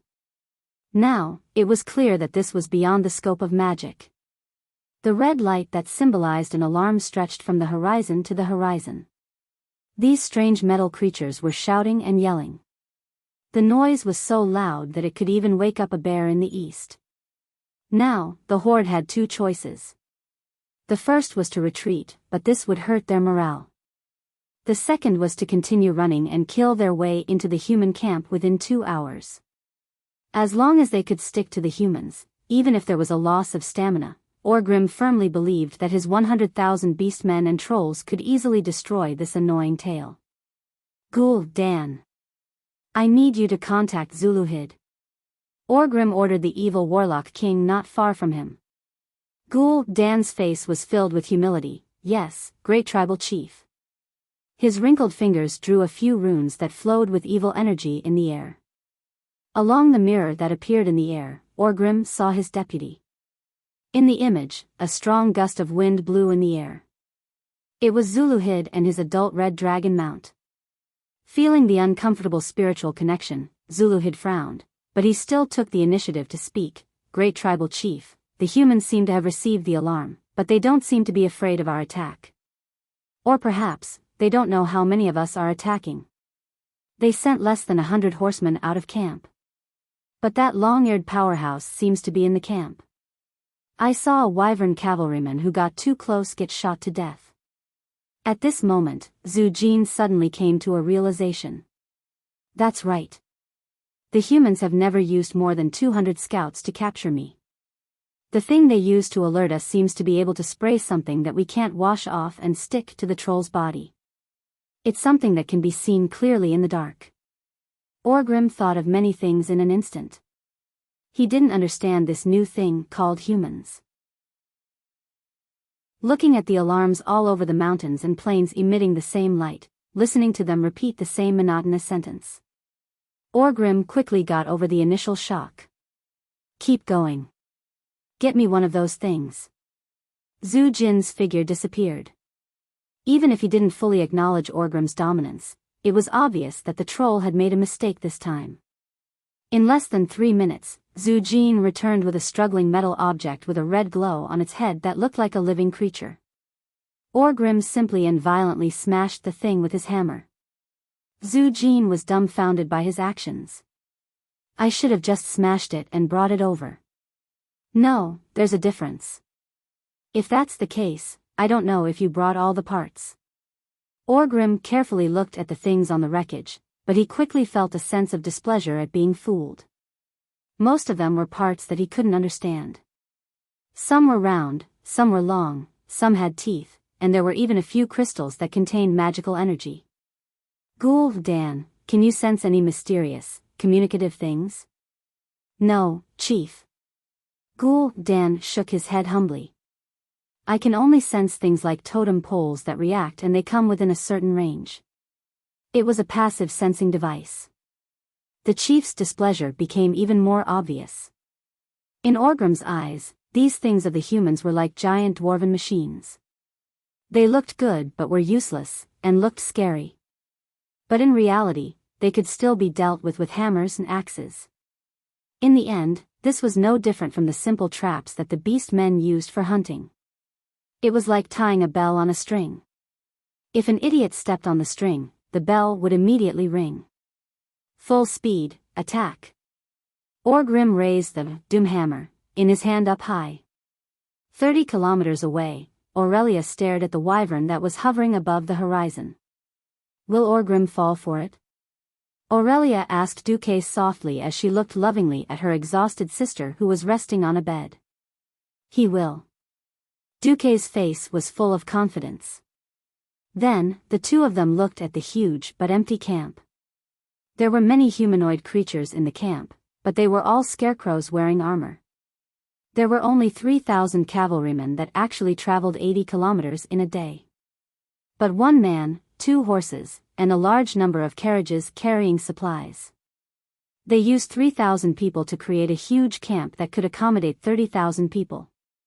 There were cauldrons boiling soup, chefs distributing black bread, and patrolling soldiers. It looked no different from an army. Only their own people knew that the soldiers were only pretending when the wyverns got a little closer. Even if they were the elites of Stormwind, the soldiers were exhausted. In fact, the main force was still 50 kilometers away. A smug smile appeared on Duke's face. The horde was getting closer. Duque's horde faithfully sent back all kinds of information. Other than the old, mobile alarm system, robots from Nomorigan that were smashed by Orgrim at the beginning, all the robots within 20 kilometers were Duque's modified versions. Of course, not every horde was a high-end robot. Duque installed a simple control system that evolved from Morse code. Not all of the monsters revealed their faces. Most of them disguised themselves as small trees and fixed themselves in important positions as a passive enemy-seeking system. Although it was simple, it was enough for the system elf to summarize all the messages and calculate the number of horde that had reached a certain area. Close. Close. Even closer. When the horde's army finally appeared on the horizon and began to charge, Duque waited until the horde was 2 kilometers away before he waved his hand and the 3,000 cavalrymen quickly ran away. Orgrim was about to go crazy with anger. Even though Duque's army was right under his nose, it felt like he was raising his hammer and preparing for close combat while Duque ran into the range of the javelin. He raised his javelin and ran into the range of the catapult. When he pulled the catapult, the enemy was already so far away that he could only see the dust behind them. The chief almost spat out a mouthful of blood.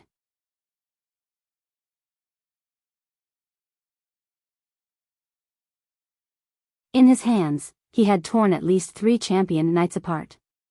These warriors of the human world had become a part of his terrifying legend. Orgrim opened the detailed map he obtained from the humans. I need you to select 10,000 of your most violent beastmen warriors to destroy this place and this place. Then, they will meet up with us here. Can you do it? Noggle's eyes shone with a bloodthirsty light. No problem, great chief. The next morning, Duque smiled bitterly. The horde had the upper hand, so they had the right to divide their forces. 10,000 beastmen was not a lot, but it was not a small number either. If they went all out, Duque's army of 30,000 would have to change their route. But they could not ignore it either. This was because Orgrim clearly had Duque in his hands, or rather, the Alliance's weakness. After all, the Alliance was a coalition of different kingdoms. The Alliance was not like the Horde, where the Great Chief had a clear relationship with the chiefs of the various clans. The Alliance, especially the current Alliance, had to take care of the interests of the various kingdoms and the feelings of the people. Now, that division was directly behind Duque's army of 30,000, heading straight for Darrowshire in the south of Stratholme. In addition, an independent team was heading for Maris Farm to destroy Lordaeron's food production. When King Tyrrhenas heard this news, he almost peed his pants. Another 3 magic messages were sent within an hour. Duque was extremely annoyed. Why didn't the magic message blacklist me? Duque rubbed his forehead. After some thought, Duque put up a mental barrier. Now, no matter who sent a magic message, Duque would not be able to receive it. He also gave the system elf a mission to develop a magic version of the blacklist. In the end, Duque decided to scare Tyrrhenas. Based on my analysis of the situation, the main force of the Horde is preparing to attack Stratholme. So, I can only focus on the Holy City and temporarily give up on attacking the Horde. Duque lied through his teeth. Elucia, who was in charge of sending the messages for Duque, rolled her eyes, but still did it. No ordinary person would dare to bear the political pressure of the leader of the Alliance. One could imagine how much trouble and criticism Duque would face after this. Send my order. Evacuate all the people in the entire area, including Darrowshire, and have them hide in Caer Darrowshire or Stratholme. Send my order. Let Seamus clean up the remaining enemies in the hinterlands, and build a fortress in the north. This was all for Hercule Salus. The price was that most of the cities in the area, except for Stratholme, would be burned to the ground. Aurelia pursed her lips and held Duque's hand tightly. It was the 18th of May. On this day, the main force of the Horde finally left the human territory and entered Hercule Salus. Be quiet, or die. Zhu Jin warned his men sternly. They were quickly passing through the forest and entering Hercule Salus. Even though they had not yet reached the damned forest with the protection of magic, Zhu Jin did not mind having an appetizer. His sharp senses were warning him that the elf was not far ahead. He slowed down and nimbly took each step on the tree. Zhu Jin's movements were so silent that it was hard to imagine that he was a troll over 2 meters tall. His huge and slightly slender body had an unimaginable softness and agility. Zhu Jin did not even touch a single leaf or twig. He held the axe, which was infused with the beast war spirit, with both of his hands as he lightly flew from tree to tree. He did not want the elves to know that they were coming, at least not now. Together with the Amani trolls around him, he silently watched as a team of 20 elven border patrols walked into their ambush. Chapter 365. The trolls who were almost at the top of the tree silently readied their weapons. Most of them revealed their sharp triangular teeth, revealing a sinister smile. This was a grudge that had lasted for thousands of years. To the trolls, ever since this pale-skinned, pointy-eared intruder first set foot on this continent 6,800 years ago, they had been stealing territory from the great Amani Empire. They gradually seized control of this land. They had the speed, stealthiness, and even agility of trolls. These elves also had many powerful advantages, the most powerful of which was their damned magic. The trolls had never come into contact with magic before, so they had no way of fighting back against those mysterious attacks or breaking through their arcane defenses. The only thing they could do was to use their high-speed regeneration of flesh and blood, their advantage in numbers, and their lives to suppress these hateful elves. The trolls had once succeeded.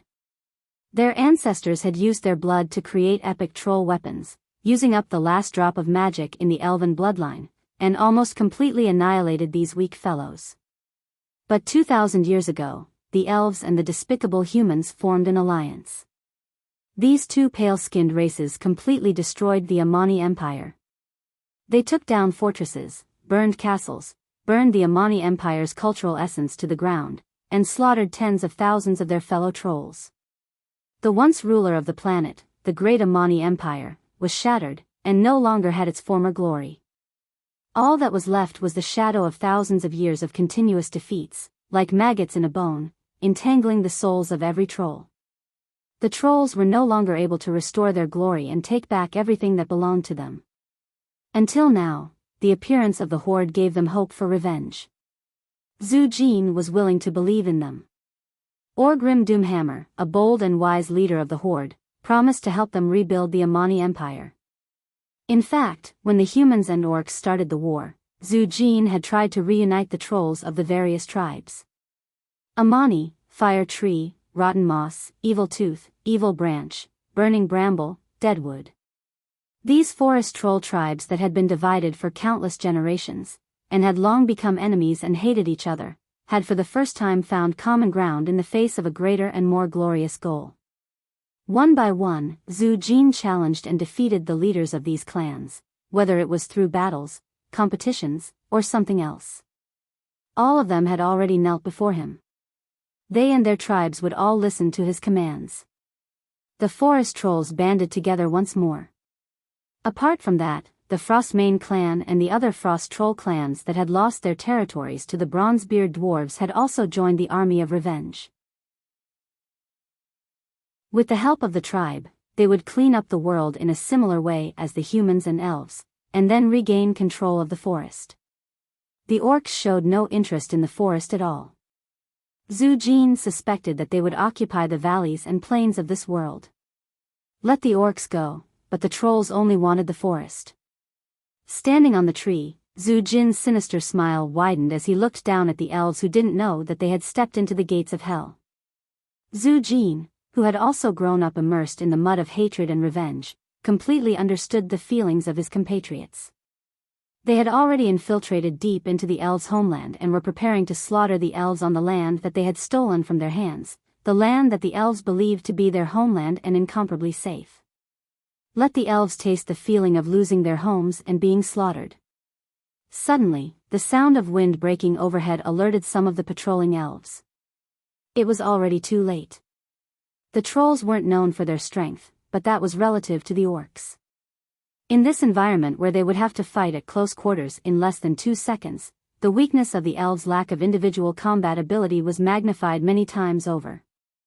Zhu Jin jumped down from the tree, and his huge feet landed right on top of the heads of 2 elves. The huge weight and the acceleration of gravity easily broke the necks of the 2 elves. Before his feet even touched the ground of the forest, Zhu Jin threw out his axe with a strange technique. The sharp giant axe, spinning in midair, easily flew between the 2 elves. Before they could react, the spinning blade of the axe had already sliced open the throat of the elf who was facing Zhu Jin. In less than half a second, the axe cut deeply into the head of the elf who was slightly further back. The other axe did the same. The speed at which it fell was almost as fast as the 2 elves who had been trampled to death by Zhu Jin.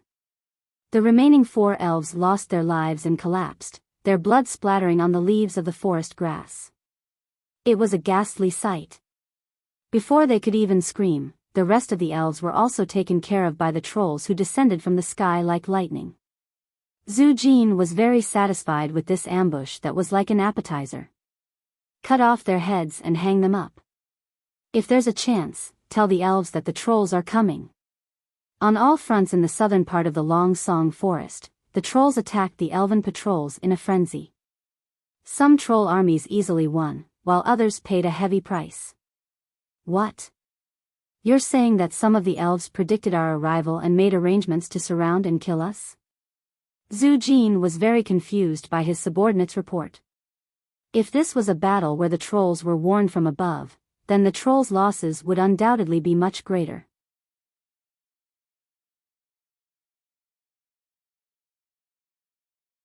Chapter 366. Gul'dan stroked his beard and replied, "This thing is filled with energy.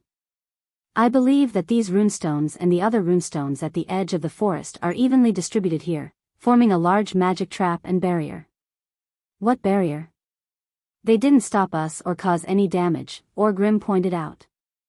"No, Because we're only using our bodies to enter the forest and use normal weapons, Dan replied. I believe that these runestones restrict the use of magic. It's very likely that only the elves can cast their spells in this area. I've tried to cast some spells here before, but they all failed. If I retreat 10 steps to the other side of the mountain, I can cast spells again. Orgrim was solemn. This was no laughing matter. He clearly remembered how destructive human magic was. If it wasn't for the Beastman warlocks suppressing the human mages, the Beastmen would have had to pay a heavy price to defeat the humans. This was why he didn't exterminate the Shadow Council that he hated so much. Human magic originated from the elves. He knew how powerful Dan was. Even after he was injured, Dan's magic was still the strongest among the Beastmen. The battle against the human's strongest mage, Antonidas, in South Shore proved Dan's strength. Yet Dan told himself that his magic couldn't be used. What about the trap? It seems to be able to draw out the powerful force hidden in the forest, as long as those long ears want it. Boom! Dan grinned, his mouth making sounds as if he was about to explode. How many can it deal with at once? Dan laughed sinisterly as he raised 5 fingers. 5,000? Orgrim probed. 50,000, and as long as it's within the range of the rune, as long as it's densely packed, killing 10,000 trolls isn't a problem. The great chief immediately recalled the day Stormwind City was conquered, where thousands of Beastman warriors were burned to death in the flames. Even though the Blackrock tribe Beastmen had a certain level of fire resistance, they weren't immune to fire. If the fire was big enough, they would still be injured and die. After Orgrim knew the answer, he jumped in fright and simply raised his hammer. His meaning was very clear. Is there any way to destroy it? No, this is too wasteful. I can turn it into a storm altar and use the power of the runestone to strengthen creatures. Dan's hunchbacked body gave off an evil aura. No orcs will participate in your strengthening, the great chieftain refused sharply. They have indeed become stronger. Orgrim stared at Dan, his eyes filled with killing intent. Stronger, greener, less intelligent, and more violent. Dan lowered his head. He did not plan to openly oppose the great chief at this time. I plan to strengthen the ogres. Perhaps there will be some changes in their bodies. But that has nothing to do with the orcs. It had nothing to do with him, so he let it go. Feeling that the loss of the tribe's elites would cause their fighting power to drop, Orgrim agreed. Just like how he agreed to let the dead humans become Death Knights to join the tribe. The preparations went smoothly and took a lot of time. Initially, Orgrim thought that Zhu Jin would be impatient. Unexpectedly, Zhu Jin said, "My ancestors spent hundreds of years and still couldn't break this barrier. I don't mind waiting a few days or months as long as I can break it. The trolls can wait." After saying this, Zhu Jin ran off to kill the elven patrols outside. After Dan used his evil dark magic and rituals to break the outermost layer of the runestone's protection, he ordered Google, the twin-headed ogre hero, to carefully and orderly dismantle this giant runestone. This was a highly skilled and physically demanding job. If he used brute force to dismantle it, the result would be obvious. A certain clumsy ogre activated the protection on the runestone, but what happened?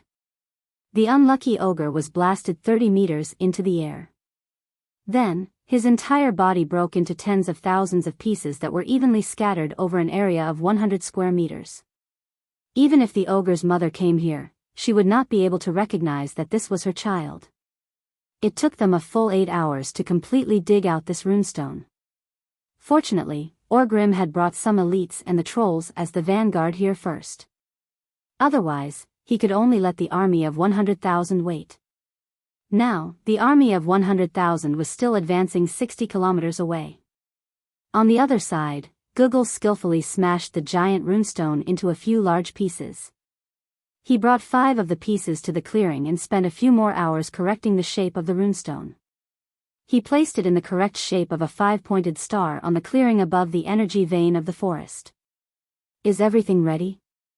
Dan asked impatiently.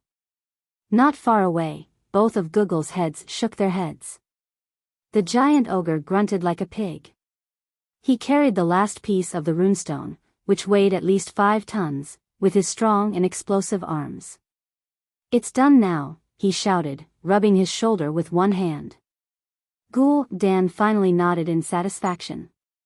He could not imagine how he would handle the runestone, which was the size of a small mountain, without enough manpower. The runestone was huge, heavy, and had a strange center of gravity deviation. 2 ogres could lift it, but it would require at least a dozen orcs to do it. Orgrim hated magic, and would never let the noble orcs do such a dangerous thing. Fortunately, the great chief allowed Dan to use some ogres to do it, and Google could command his stupid one-headed orcs more easily than any other orc. Yes, when faced with a bunch of muscular retards, it did not matter if you were a world-class intellectual or not, you would still go crazy. Dan could calculate how the elves moved the runestones to their original positions the first time. That had nothing to do with magic. Magic was powerful, but compared to the energy needed to lift 100 kilograms of weight with magic, it was better to use slaves. Forest trolls were about as strong as ogres, but they were much smarter, and they would listen to specific commands. However, the elves did not have the habit of keeping forest troll slaves for long periods of time. The runestone was finally placed in the correct position. Even Dan could not find any fault with it. Dan waved his hand, and the 5 orc warlocks each chose one of the runestone and stood beside it. Fortunately, Orgrim's brain is only filled with schemes and muscles, and he did not kill all of my men. Otherwise, they would not have been able to complete this ritual. Chapter 367. Just like before, while Dan believed that he would succeed, he wasn't completely sure. However, as an evil warlock with an unparalleled spirit of exploration, there was nothing he couldn't sacrifice. Furthermore, Dan believed that if he failed, he would survive unscathed. Let's begin. He nodded to Kurger, who was shouting at the assembled ogres. He was recruiting lab rats.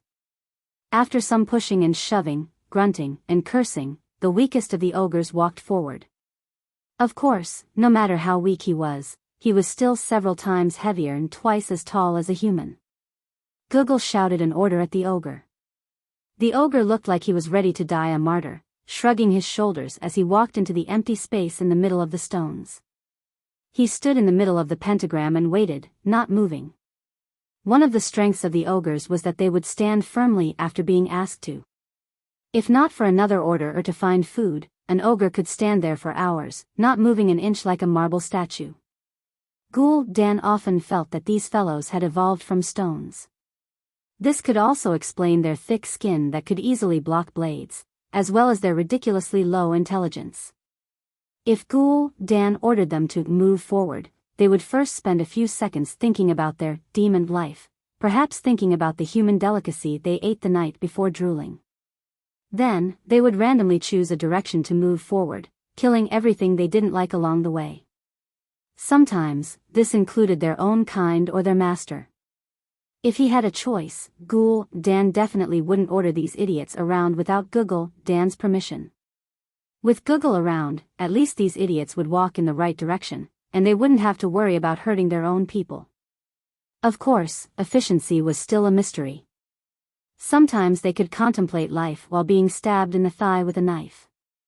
Only with the twin-headed ogre around would their efficiency reach a passable standard. Dan's thoughts returned to the present. He raised his arm and began to resonate with the dark energy that the Burning Legion's vice leader, Jaden, had bestowed upon him in Draenor. The evil power tore through the plane and crossed through space, pouring into Dan's body. As a medium, he immediately split it into 5, sending it to the soul crystals in front of the 5 warlocks' chests, and then into the rune stones in front of them. The stench, decay, and depravity were corroding the arcana power that originated from nature. This was not without cost. The origin of nature instinctively resisted the corrosion and invasion. A dazzling radiance burst forth from the depths of the earth and was directly transmitted to the runestone. The energy visible to the naked eye fiercely attacked the 5 warlocks who attempted to pollute the runestone. The power of the counterattack was so violent that the skull staff of the warlock standing in the south cracked on the spot. Less than half a second after the stench and filthy death aura flowed out, the power of the earth seemed to have found a vent and suddenly attacked the warlock. Woo! The unlucky ones with insufficient strength were always the first to suffer. The power of nature crashed into that guy's body like a raging wave. One could see that there were unknown plants growing out of every pore on his arms. Trash. Ghoul Dan spat. Without needing his reminder, Gujar grabbed the dead warlock and took his place. 3 seconds later, Ghoul Dan had to do the same thing as the 2-headed ogre magician. This helpless feeling of having to personally take the field made Ghoul Dan very unhappy. Fortunately, the remaining 3 fellas were clearly a cut above the 2 dead men from before. Now, the 5 pharaoh each chose a stone in front of them and poured dark energy into it. When all the rune lines on the 5 runestones were filled with black light and vibrated, Ghoul Dan focused his mind and chanted a short incantation. Every note of the evil spell contained a taboo smell of blood, which made Orgrim, who was watching from the side, very uncomfortable. The great tribal chief frowned. Unfortunately, he had no other choice.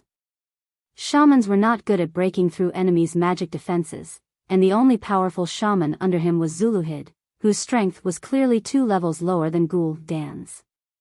More dark energy flowed through Ghoul Dan's wrinkled skin and into his runestone from his scarlet fingertips. But this time, it wasn't just a simple injection of energy.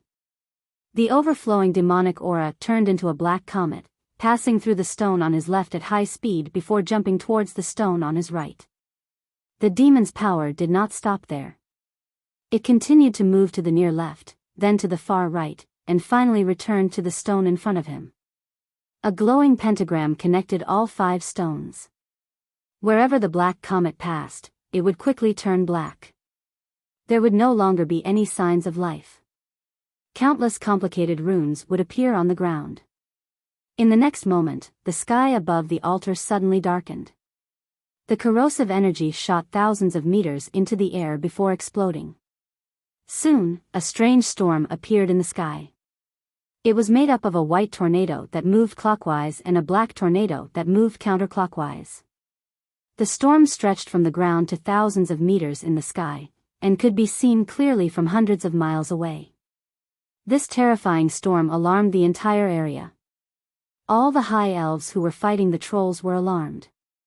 The ogre in the pentagram was still like a statue, standing there stiffly, even though Ghoul Dan could see the clear fear in that fellow's eyes. Unfortunately, he was facing Google. A natural 2-headed ogre, the absolute ruler of the ogres. No matter how afraid he was, even if Google wanted him to die, he had to obey. Very good. Google chose a good guy.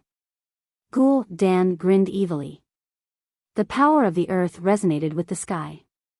The power of the magic runestone was directed by Ghoul Dan to the ogre standing in the middle. He wasn't trembling, but his heart was trembling. A black halo enveloped him. At first, it was one circle, then countless circles. The black energy seemed to solidify as it poured onto the ogre's body. More and more energy poured onto him, finally forming a huge black sphere. The entire ogre was swallowed by this impenetrable black sphere.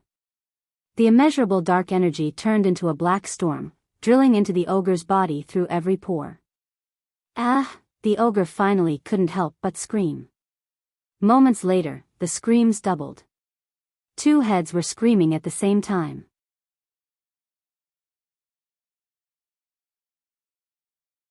Chapter 368. Ghoul Dan was trembling, but he was trembling in excitement from this new creation.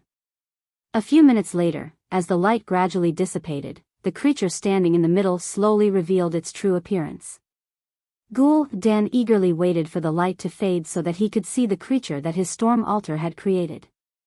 There was still an ogre standing in front of them, but there were some changes to this creature. Although it was larger than before, some of its proportions had changed. Its stomach was not as large, its arms were not as long, and its legs were not as curved, making it more agile. It also had 2 heads. This was definitely an unexpected surprise. No one knew better than Ghoul Dan what a twin-headed ogre represented. In Draenor, twin-headed ogres were very rare. They were larger and stronger than their own kind, and more coordinated. They were worshipped by all single-headed ogres and were recognized as the supreme kings of the ogres. Guggle was one of them. No, he was even rarer. He was proven to have enough intelligence to be a mage. Ghoul Dan had found this twin-headed ogre when he was still young and trained him very seriously. Guggle was a reliable assistant and a powerful warlock, and he had accompanied Ghoul Dan to this day. Now, it seemed that Guggle was no longer alone. A twin-headed ogre. And it was clear that he had high intelligence and coordination. Most importantly, this kind of ogre mage with 2 heads was born with the talent of casting multiple spells. He could maintain his powerful close combat abilities while also casting unparalleled spells. The power that came from the source allowed the twin-headed ogre mage to quickly recognize Ghoul Dan as his master. Then, Ghoul Dan had Guggle explain to him everything he needed to know about the horde. The ogre mage listened quietly, absorbing everything like a sponge absorbing water. The birth of this mage was definitely good news for Ghoul Dan, who lacked soldiers. Of course, to Orgrim, these were larger and more powerful warriors. The great chief did not care that these new creatures were completely loyal to Ghoul Dan and not him. For a horde with such a large population, twin-headed ogres and ogre mages were just a small part of it. As long as he controlled the entire tribe, no matter what kind of thoughts the people under him had, they had to serve the tribe. Orgrim smiled and turned to leave. Because Ghoul Dan would complete the rest of the work, the great chief did not care how many twin-headed ogres this power could create. Orgrim's focus had always been on the bigger picture, such as the complete loyalty of the trolls. However, an accident interrupted his good mood. Something happened to Zhu Jin. It was a premeditated ambush, a sharp arrow that almost pierced Zhu Jin's heart. This almost ruined Orgrim's plan to bring the trolls into the new horde.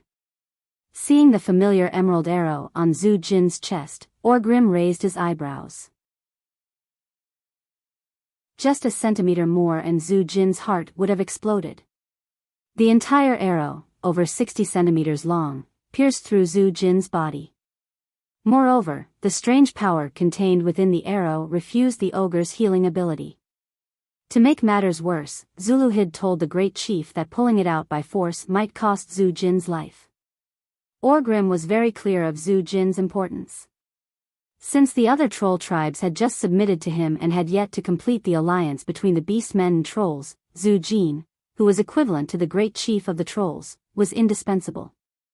Orgrim gritted his teeth and said in a low voice, "Who did it? Aurelia? Or Servanas?" Orgrim could not remember every enemy's name, but the most outstanding ones could not be ignored. "I don't know. There were 3 very powerful female elven rangers who looked very similar to me." Zhu Jin gritted his teeth and replied, more accurately, there were 4 of them, but the last one was slightly weaker. 3. 4. Of course, Orgrim did not know about the Windrunner sisters. Just like how it was difficult for him to differentiate between different races. Face blindness after crossing races was a common case. "Rest well, the tribe will avenge you," Orgrim comforted Zhu Jin.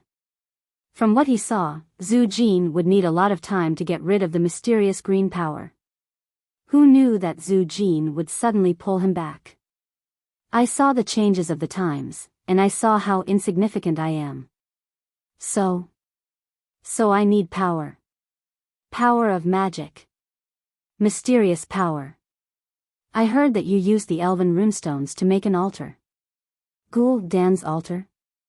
Orgrim had never been too interested in Ghoul Dan's evil magic, so he had to remind Zhu Jin, "The latest news is that out of every 10 ogres, 3 will die during the ritual, 6 will become 2-headed ogres during the ritual, and only 1 will truly obtain the power of magic." Zhu Jin coughed out some green blood, isn't it just a chance to die, grow another head, or become a deformed monster? For the sake of the troll's revenge, I have nothing to fear. Orgrim looked down on this kind of personal hatred, but he was moved by the sacrifice of the entire race. Zhu Jin wanted to sacrifice himself or pay some other price to obtain this kind of ethereal evil power. This was also a kind of honor. Orgrim did not refuse. When you think it is appropriate, Gul Dan will perform the ritual for you. When Gul Dan heard this news, he grinned in joy. Perhaps I can truly control a great demon chieftain? An hour later, the storm altar was fully activated again. The power drawn from the sky was modified by the runestones, turning into dense dark energy that accurately hit the Troll King's chest. The dark evil aura wrapped around the green arrow in Zhu Jin's chest. Under the tearing of this level of terrifying power, the green energy that seemed to have formed an endless cycle was easily crushed and devoured by the darkness. A large bloody hole appeared in Zhu Jin's chest. The ritual was not over yet. Getting rid of the power that Windrunner had left in Zhu Jin's chest was only the first step. When the other runestones poured more dark energy into Zhu Jin's body, the Troll King's chest began to swell up. It was not just his chest. Almost every inch of Zhu Jin's body, from his neck to his shoulders, to his arms, to his waist, to his thighs, was swelling up. More demonic power entered the wound on Zhu Jin's chest. The wriggling bloody wound was like a huge and ferocious mouth, as if it was devouring the dark energy. Finally, a gust of dark wind burst out of Zhu Jin's body.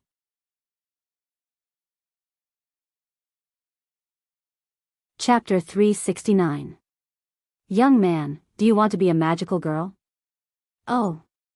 No, Zhu Jin, do you want to be a magic troll? Trolls were actually quite adaptable. Apart from paladins, trolls could advance into almost any profession. Considering that trolls also had the bloodthirst talent of minor berserk, it was generally agreed that trolls should be hunters. Of course, for heroes, the definition of professions was very vague. Just like Zhu Jin, he was a warrior, but he had the agility of a thief. Now, with the infusion of power from the storm altar, Zhu Jin had awakened a new profession, druid.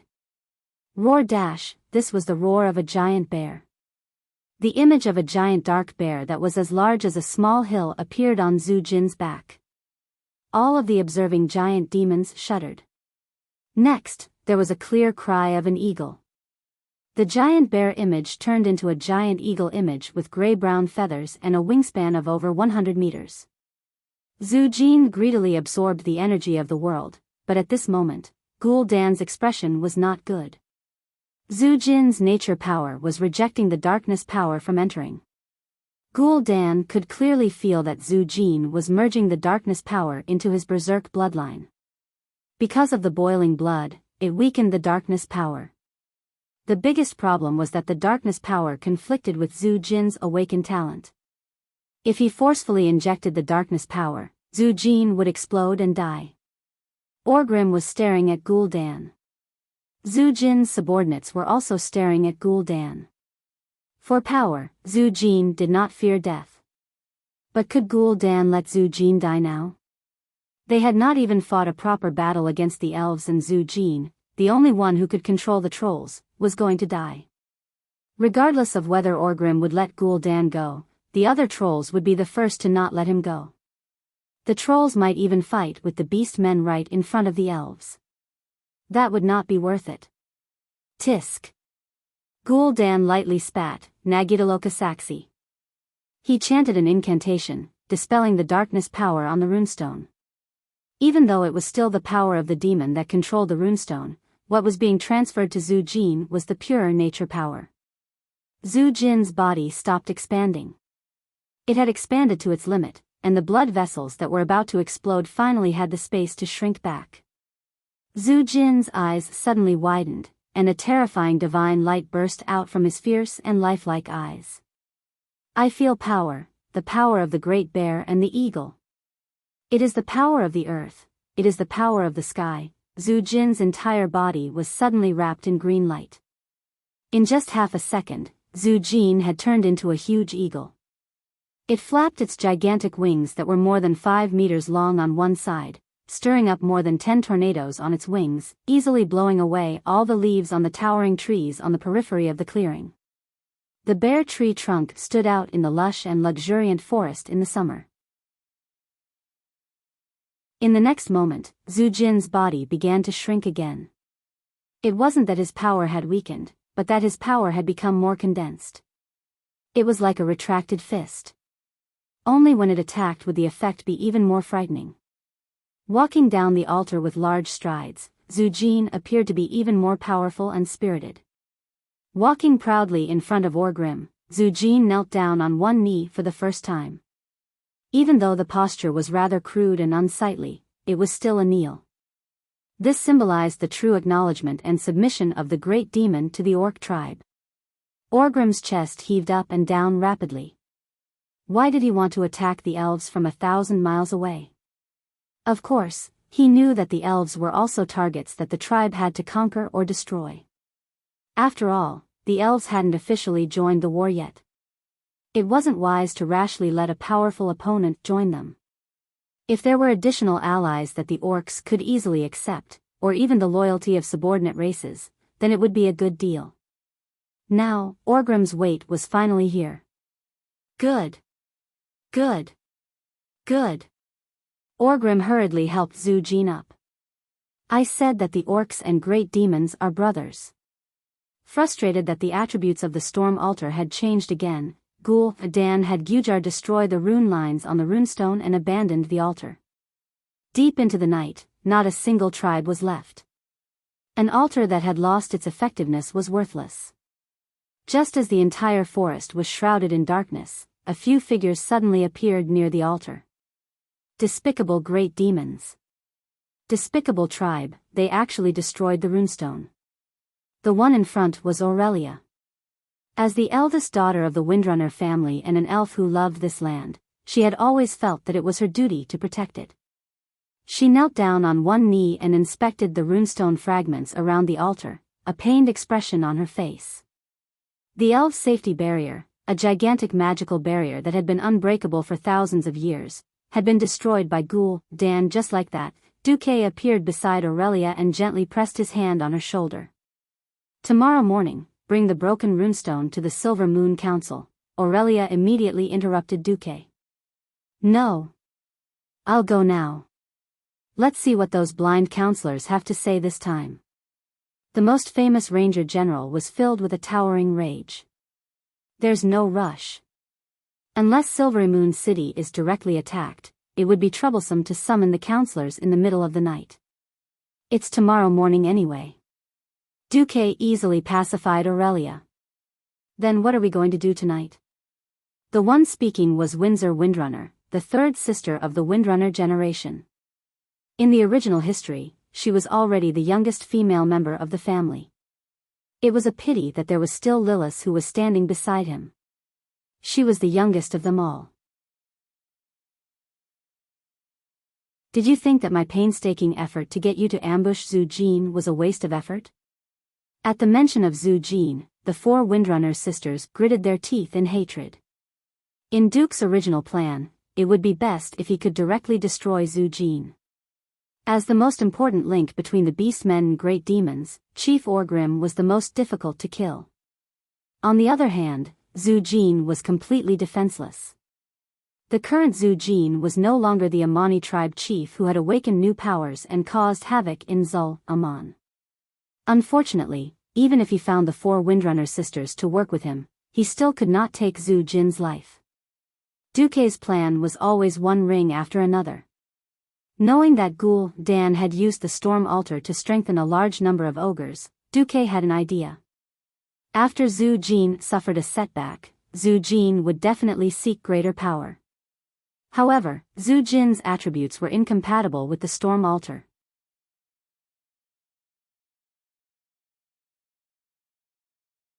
Chapter 370. In order to maintain control over the trolls, Great Chief Orgrim would definitely let Zhu Jin walk onto the altar, and he could not let Zhu Jin die on the altar. Now, Duque had made the right bet. Dan had left early, leaving behind an altar that still had a lot of energy. While the runestone was still intact, Duque could not risk a group of elven girls going berserk and touch it. Furthermore, he did not have the skills to do so. When Ghoul Dan wanted to get the runestone, he did not have the ability to deal with a former demigod warlock, who was now a Breaking Dawn villain. Furthermore, Orgrim and the Trolls elites were all here. Just a few of them running over would be asking for death. Now, everything was different. Something stolen by an enemy would be taken by an ally. The rule of this world was that the ally was the new owner of the item. To return the item to its original owner, a corresponding price had to be paid. Even if the four Windrunner were here, they did not feel that Duque had done anything wrong. Duque bowed slightly, showing respect to one of the important figures behind him. Archbishop Thale, Uther, I'll have to trouble you. Ghoul Dan's sorcery was impossible to defend against. That unimaginable power was something that Duque did not want to touch unless he had no other choice. To purify evil, he needed professionals. For this, the prepared Duque had personally invited 2 gods from the Church of Holy Light, as well as a teleportation service. Archbishop Alonso's Thale smiled and nodded. Let me see. A moment later, Alonso smiled. The Ghoul Dan you speak of is indeed a very evil and powerful warlock. However, I discovered that he seemed to have some reservations and did not completely contaminate these runestones. The remaining curse is not too strong. I can get rid of it in a few minutes. Then I'll leave it to you, Archbishop. If possible, try not to cause too much of a commotion. Duque was definitely playing with fire. The Horde's vanguard was less than 30 kilometers from here, while the Horde's main force was 20 kilometers away. If he caused a commotion, the Horde's dragon knights would arrive in a moment. However, Duque had to seize the opportunity. The High Elves' runic magic circle was a complete defense system with 8 in a row. Apart from this one, Ghoul Dan had destroyed another 2, so the large amount of energy gathered by the rune stones would quickly dissipate due to the destruction of the rune stones. If he missed this opportunity, he wouldn't be able to find it. This was the only time he could take advantage of the High Elves. There were no other opportunities. In fact, these runestones were processed by countless elven mages and craftsmen over hundreds of years, and it took nearly 1,000 years for them to be completely calibrated. One could well imagine how precious it was. In just a few minutes, Thale had finished dispelling the evil magic. With a warm smile on his face, he said, "My job is very simple. On the other hand, restoring the runic lines embedded in it is a huge project." Duque sighed. "That's my problem." Without hesitation, he opened the portal and sent Fao and Uther away. If the great archbishop accidentally died in Kuel Salus because of Duque's risky plan, Duque would bet 50 cents that Lothar would definitely come after him. And then? Sylvanas put her hands on her hips. "Don't tell me, Duque, that you're going to spend 10 days to half a month here to rebuild these, rubble?" Queen Sylvanas actually wanted to say that they were powdered, completely destroyed runestone fragments. Each piece was not much bigger than a bean. Regardless of whether they could be put back together like a puzzle, even if they could be put back together, how effective would they be? At this moment, Duque was saying in his heart, "Hey, System Elf, time to work." "Hey, my host, do you really know how to order people around?" Is there anyone? Where is he? Why don't I see him?" Duque looked around, but not in front of him. "Host, you've lost your integrity. You weren't like this before," the System Elf said sharply. "Cut the crap and get to work." Duque glared. "All right." A series of system notifications popped up. "Begin scanning. Start analyzing the damaged shape of each runestone. Starting comparison. Hand of Magic, activate." Under the astonished gazes of the few guys who followed him, more than 200 hands of magic quickly picked up the rubble of various sizes from the ground and then glued them together with special glue that had been prepared. Gavin Rad, who was next to him, rolled his eyes with his hammer, as if his boss wasn't human. The hands of magic flew at high speed, with all kinds of dazzling crisscrossing movements. At first, Sasha, who was the most curious of the Windrunner sisters, tried to follow the trajectory of Duque's hands of magic with her eyes. Unfortunately, Sasha quickly fainted. She looked like she was about to faint. Sasha took the opportunity to lean on her elder sister's shoulder and asked in a low voice, "Sis, is your boyfriend really a human?" Aurelia's face was full of embarrassment. Boyfriend? Aurelia hadn't really thought about this word. Although they both vaguely felt that it was the case, the last layer of thin veil was never revealed. Suddenly exposed by her own sister, Aurelia's face was burning. Admit it? Or not? That was a problem. Admit it? How much? That was also a problem. At this moment, Sylvanas abruptly helped her elder sister out of the situation. Humph. You want to pick the most beautiful and mature flower of the Windrunner family? You'll have to ask us three sisters first. Sasha decisively joined in the fun. Aurelia looked at Sasha, the younger sister who looked similar to her but had bright silver hair, and had mixed feelings. She didn't know how to tell her sister that if they successfully saved Kuel's Salis this time, she and Sylvanas would become Duque's vassals according to the agreement. There was a sense of reluctance to part, but also a sense of confusion that this seemed to be a good thing. While the three sisters were fooling around, Duque had finished reassembling the runestone. A completely 3D runestone pattern that had been magnified 10 times appeared in Duque's spiritual sea. After comparing Ghoul Dan's Storm Altar array with the magic pattern on the runestone, the system finally came up with a result. It was the result of thousands of elven mages' calculations for hundreds of years. Just like how Duque reverse-deduced a complete spell from a simple magic model, he easily deduced how the complete Storm Altar system worked based on the leftover materials. Done. Duque raised his hand, and the runestone that had been reconstructed immediately disappeared in the wind. He turned to look at the rest of the runestone fragments. Using Gavinrad almost as a 3D printer, Duque held Gavinrad's arm with hand of magic and began to guide him in processing the fragments. After a whole hour, a brand new storm altar appeared in front of everyone. "Young man, do you desire power?" Duque asked Gavinrad absent-mindedly.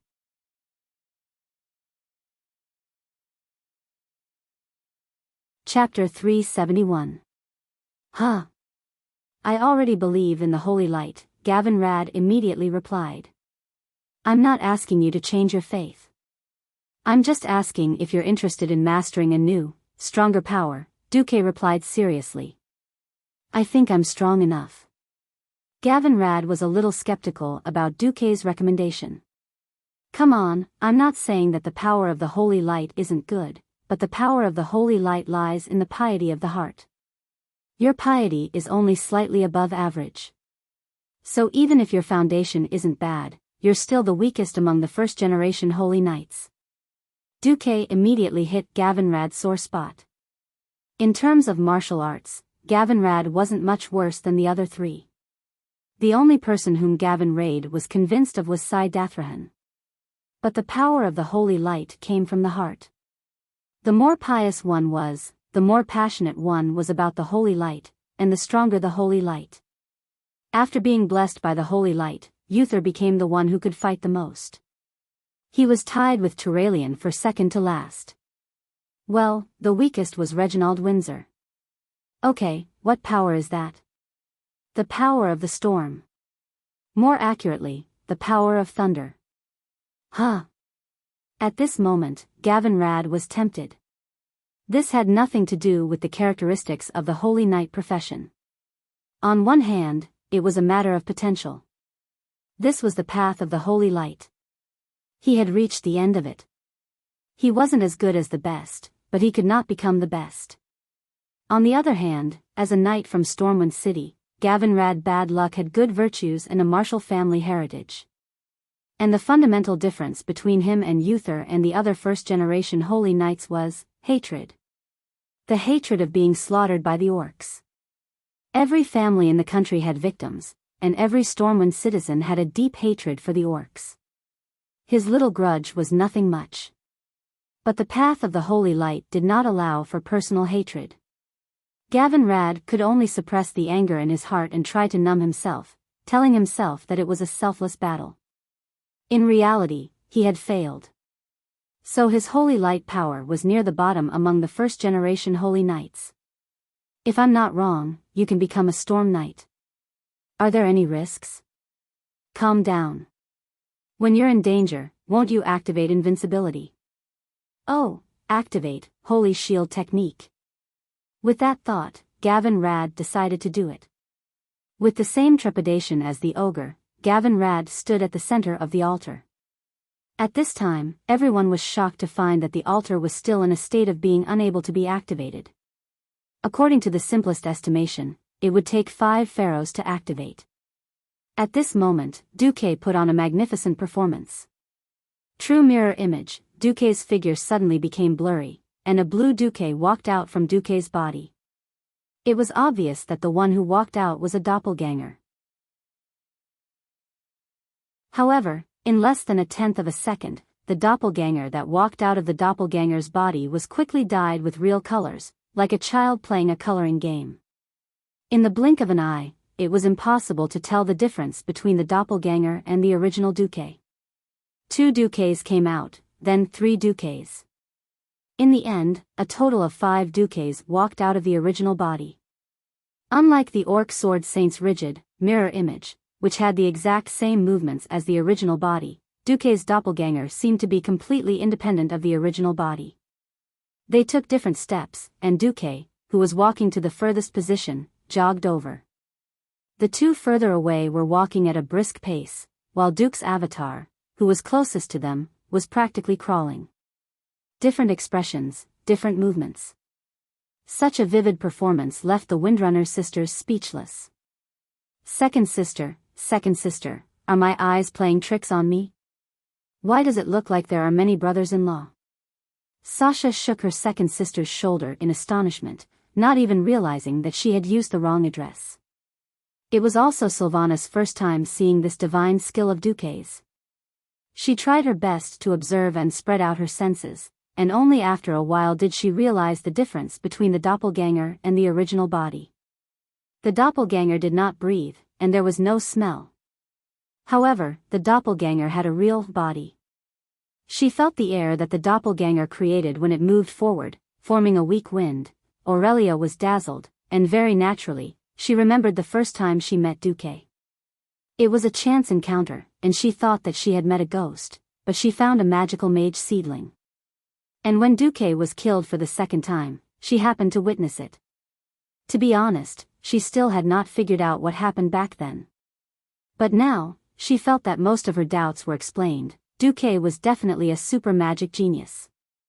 Of course, no one knew that Duque had killed the chief of the Fire Blade clan, Sword Saint Dar Triple Bloodblade, to get mirror image of truth.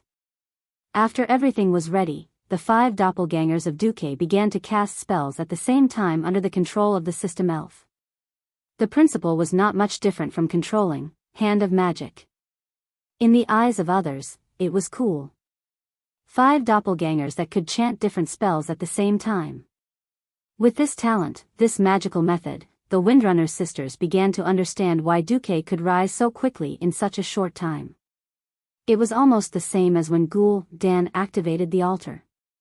But because the pollution of the altar had been dispelled by Archbishop Fail, the tornado in the sky was golden and white.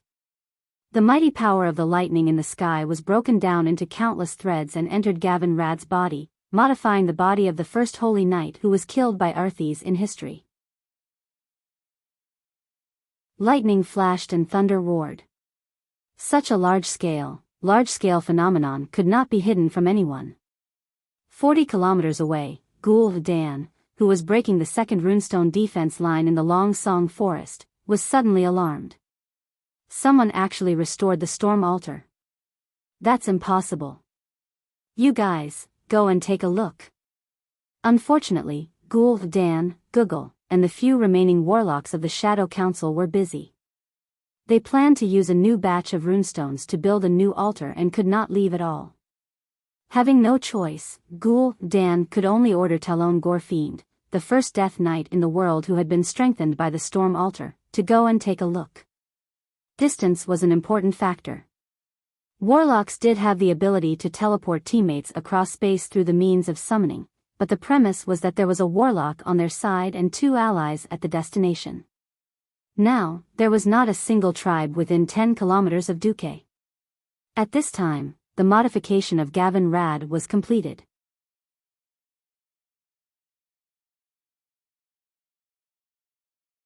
Chapter 372. Gavin Rad now had a hammer. It was his original physical hammer, as well as the Tempest hammer, which was formed by the power of lightning in his left hand. Walking out of the altar, every step Gavin Rad exuded a terrifying power that was no weaker than Thunderstrike. With his feet as the center, large amounts of lightning spread out from the cracked ground.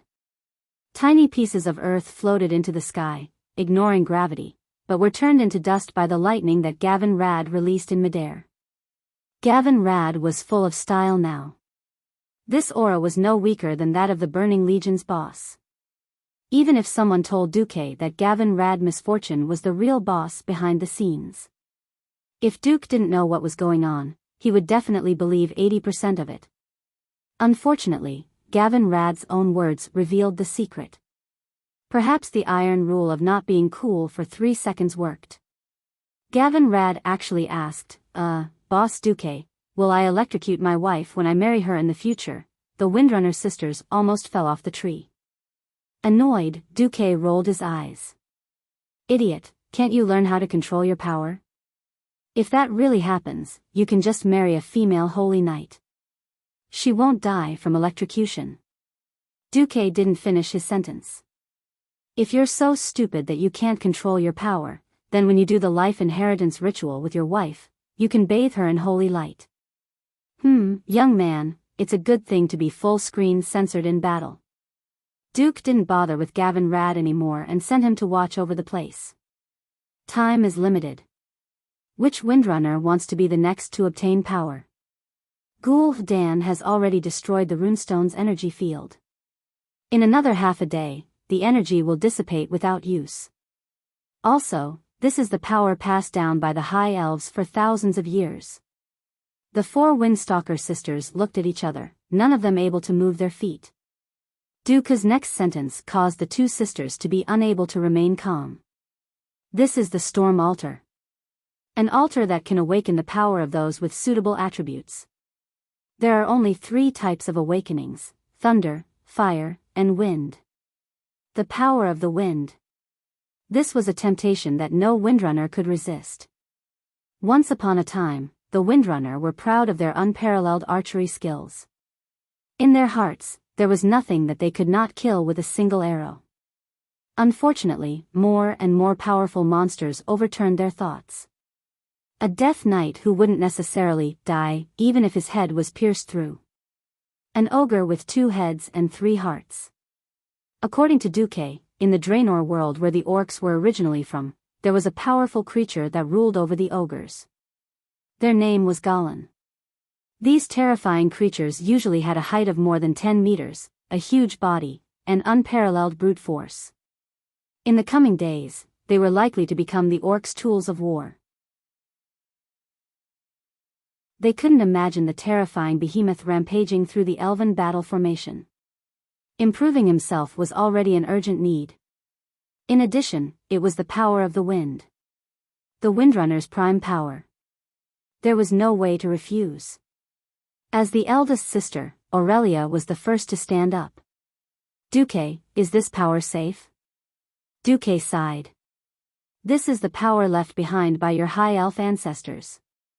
It has even been purified by the holy light. Alright, I'll go first. When I'm sure it's safe, I'll let you guys come too. Aurelia's beautiful figure stood in the center of the altar. Duque quickly began to cast the spell. After a short spell, there was no terrifying lightning and thunder like when Gavin Rad was awakened. Instead, a gentle whirlwind appeared around Aurelia. It was gentle and soft, like a mother caressing her child and murmuring a nursery rhyme in her ear. The feeling of the breeze caressing their faces was very comfortable.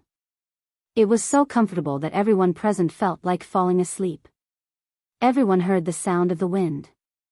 Huff, huff, huff. It was the pulse of the earth and the breath of the sky. Gently opening her arms, Aurelia let her whole body bathe in the wind. In the wind, there was the scent of grass, the fragrance of the earth, and the unique fragrance of the forest. Listening to the sound of the wind and receiving its teachings, Aurelia was in a trance, as if she was intoxicated. The rapid energy reaction on the altar gradually subsided. The three Windrunner sisters watched their eldest sister, who was sitting down in the middle of the altar, and their hearts tightened. The most rebellious and easily agitated Cervannas stared at Duque. Duque made an okay gesture, but then realized that they didn't understand, so he gave a thumbs up. Even though they were relieved, the three Windrunner sisters still stared at their eldest sister nervously. Suddenly, Aurelia, who had her eyes closed, stood up. She took out her longbow and pulled the bowstring, but she didn't nock an arrow. Shooting without a bowstring was the foundation of archery. What was their eldest sister doing? Aurelia's next action told everyone the answer. She shot an arrow. When she pulled the bowstring into the shape of a full moon, a gust of wind blew around the altar. The storm was gathering, obeying Aurelia Windrunner's request, voluntarily forming a wind arrow in less than half a second. This wasn't an illusion. The three Windrunner sisters saw the scene where the arrow should have been knocked change. Under normal circumstances, such a scene would only occur when the high temperature caused the water vapor on the ground to evaporate, distorting the light. Now, it appeared in Aurelia's hands. As the two tender fingers loosened, the sound of the bowstring vibrating suddenly rang out. However, there was no sound of the arrow being shot. No one could see the arrow's trajectory clearly. Everyone just instinctively looked in the direction the bow was aimed at. 1 second. 2 seconds. 3 seconds. When the time reached 3 seconds, there was a reaction 500 meters away. A huge flower of blood bloomed on the treetops. For humans, it was already beyond the limit of their eyesight. To them, it was just a small dot. For the elven rangers with amazing eyesight, it was a huge test. However, the three Windrunner sisters saw it. Unparalleled accuracy. A powerful shot. 500 meters away, an arrow pierced through the troll's chest. Starting from the chest, the troll's entire body exploded into countless pieces. It was a troll scout. It wasn't easy to find this guy, who was good at hiding and had the same color as the forest, from 500 meters away. Not to mention this kind of attack that was almost beyond visual range. Aurelia finally opened her eyes, a warm smile on her dignified face. My sisters, I strongly recommend you to explore the limits of your power.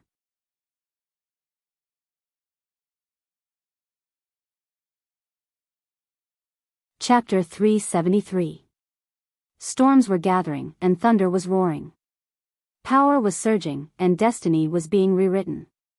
Duque raised his head, and looked at the vast and boundless sea of trees.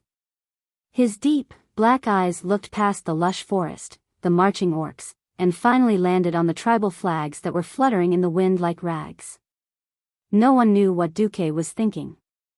That sharp divine light that could pierce through all the fog and see the truth was what confused and intoxicated Aurelia the most. Duque's gaze seemed to contain the mysteries of the entire universe. After letting out a soft sigh, the divine light in Duque's eyes became more and more blurred. It was as if he had turned into a bronze dragon that controlled time, making time flow according to his will. It was as if he could see the torrent of history rolling forward according to its original direction, crushing all the hard work he had done. It shackled him with the shackles of time and space, allowing history to return to the path he was familiar with. The mysterious and unfathomable river of destiny seemed to have secretly merged with every river and sea in Azeroth, coiling around every mountain, plain, and continent. The future was like a layer of fog that could never be dispelled, shrouding the entire Alliance, and even the entire Azeroth. Duque didn't know how much his hard work could change the future. He could imagine that the current 79% accuracy rate would make the originally fixed future even more fragmented and unpredictable because of his hard work. To make up for those who have passed away, and the regrets that I thought were irreversible, everything is worth it, Duque muttered softly. In the past hour, the people around Duque all received unexpected benefits. Lightning. Servanas shouted, and surging waves of lightning gathered in her palm, turning into lightning arrows that contained great power. The lightning that circled around her made her look like a goddess of lightning that stood above the 9 heavens. Wind soaring. Vanessa had also awakened the power of the wind. Although she couldn't compare to her sister Aurelia in terms of quality and quantity, she was exceptionally light. It wasn't hard to imagine that Vanessa would have an absolute advantage in terms of speed. Eagle Eye. Lilith was a little puzzled. She had awakened this scouting ability. It didn't feel like it had much to do with the wind, and there was almost no increase in combat power. Wind release. Vanessa waved her 2 daggers agilely in the air. The graceful twirls in the air made people wonder if she had already overcome gravity. Ice mist. After dispelling the influence of the wind, Alicia easily condensed a cold mist in the air and enveloped herself. When the people around her finished upgrading, they all turned to look at Duque. Dooku, even though the horde is almost here, we can help you hold them off for at least 10 minutes. If there's anything else you can get, just do it. Illyria's encouragement came from the wind. The other 3 Windrunner sisters nodded in unison. Duke smiled. He first opened a portal and sent Alicia and Vanessa, the 2 weaker ones, back. He then stood on the storm altar. After standing on it, Duque couldn't help but laugh. Once upon a time, he had been worried about the gains and losses of even the most basic, level 1 fireball spell. Now that he was faced with an unknown power, Duque was surprised to find that he didn't seem to have much hope or fear for the final outcome. Perhaps it was because he had changed from a simple transmigrator to a university. After experiencing numerous challenges and hardships, he had completely matured. He had worried countless times that if history had changed drastically, he would lose his judgment of the future. But after ascending to a high position and commanding the Alliance's army to victory time and time again, his heart was becoming more determined. He began to have confidence and was no longer afraid of failure or setbacks. Thinking about the forces that would invade Azeroth in the future and the terrifying monsters that could easily be as tall as a 10-story building, he was originally a little afraid. But now, the results of his hard work were turning into a source of confidence. The power of magic. The power of power. The support of friends and subordinates. All of these turned into an indescribable confidence that supported him to continue moving forward. As long as he grasped this power, he would have endless power to overcome all obstacles, break through the fate of destruction, dispel the fog in front of him, and embark on the path of the bright future. That was the fate of Azeroth and Duque's fate. With that thought, Duque no longer hesitated. The 5 avatars chanted a simple incantation, driving the temporarily made storm altar to make its final effort. The force of nature deep in the ground that was about to dissipate was surging for the last time under the guidance of Duque's will. The feedback from various parts of the altar allowed the force of Earth to connect with his body, giving him a feeling that the force of Earth was connected to his fate and magic circuit. The next moment, a strong gust of wind blew in the sky again. Countless drifting forces in the air gathered in the direction of the storm altar in an even more exaggerated and majestic manner than the people who had awakened before. It was a giant tornado that hovered 100 meters in the air and had a diameter of more than 5 kilometers. For a moment, Aurelia and the others all turned to look at it. Countless long purple-blue lightning bolts were twisting in the air above the storm altar like spiritual snakes. The high-energy lightning chains disintegrated and filtered all impurities, making the wind blowing on the altar extremely cool and clean. The cool breeze wrapped around Duque's limbs and blew away all the dirt on Duque's body. The lightning came to Duque's head and turned into countless tiny harmless electric currents that entered Duque's shoulders and flowed throughout Duque's body. The strange feeling of the lightning entering his body was not the numbing feeling of destruction that he had imagined. Instead, it was a little strange. In the slightly numb feeling, Duque felt that his body was becoming more and more resilient under the stimulation of the electric currents. And the special understanding of wind, lightning, and fire began to spread to the depths of his soul. This was not an empty experience that came through incantations or spells. This was the most direct and unobstructed contact with the force of nature. It was precisely because of this rare experience that he had rooted in the deepest part of his heart that the power of his magic would definitely reach a higher level. In Duque's vision, the emerald green system notification was jumping wildly along with the surging storm power in the air. Congratulations, host, you have mastered the power of wind and lightning. You have comprehended and mastered the special improved spell, Thunder Spear. You have mastered the thunderstorm wall. You have mastered the electric shield.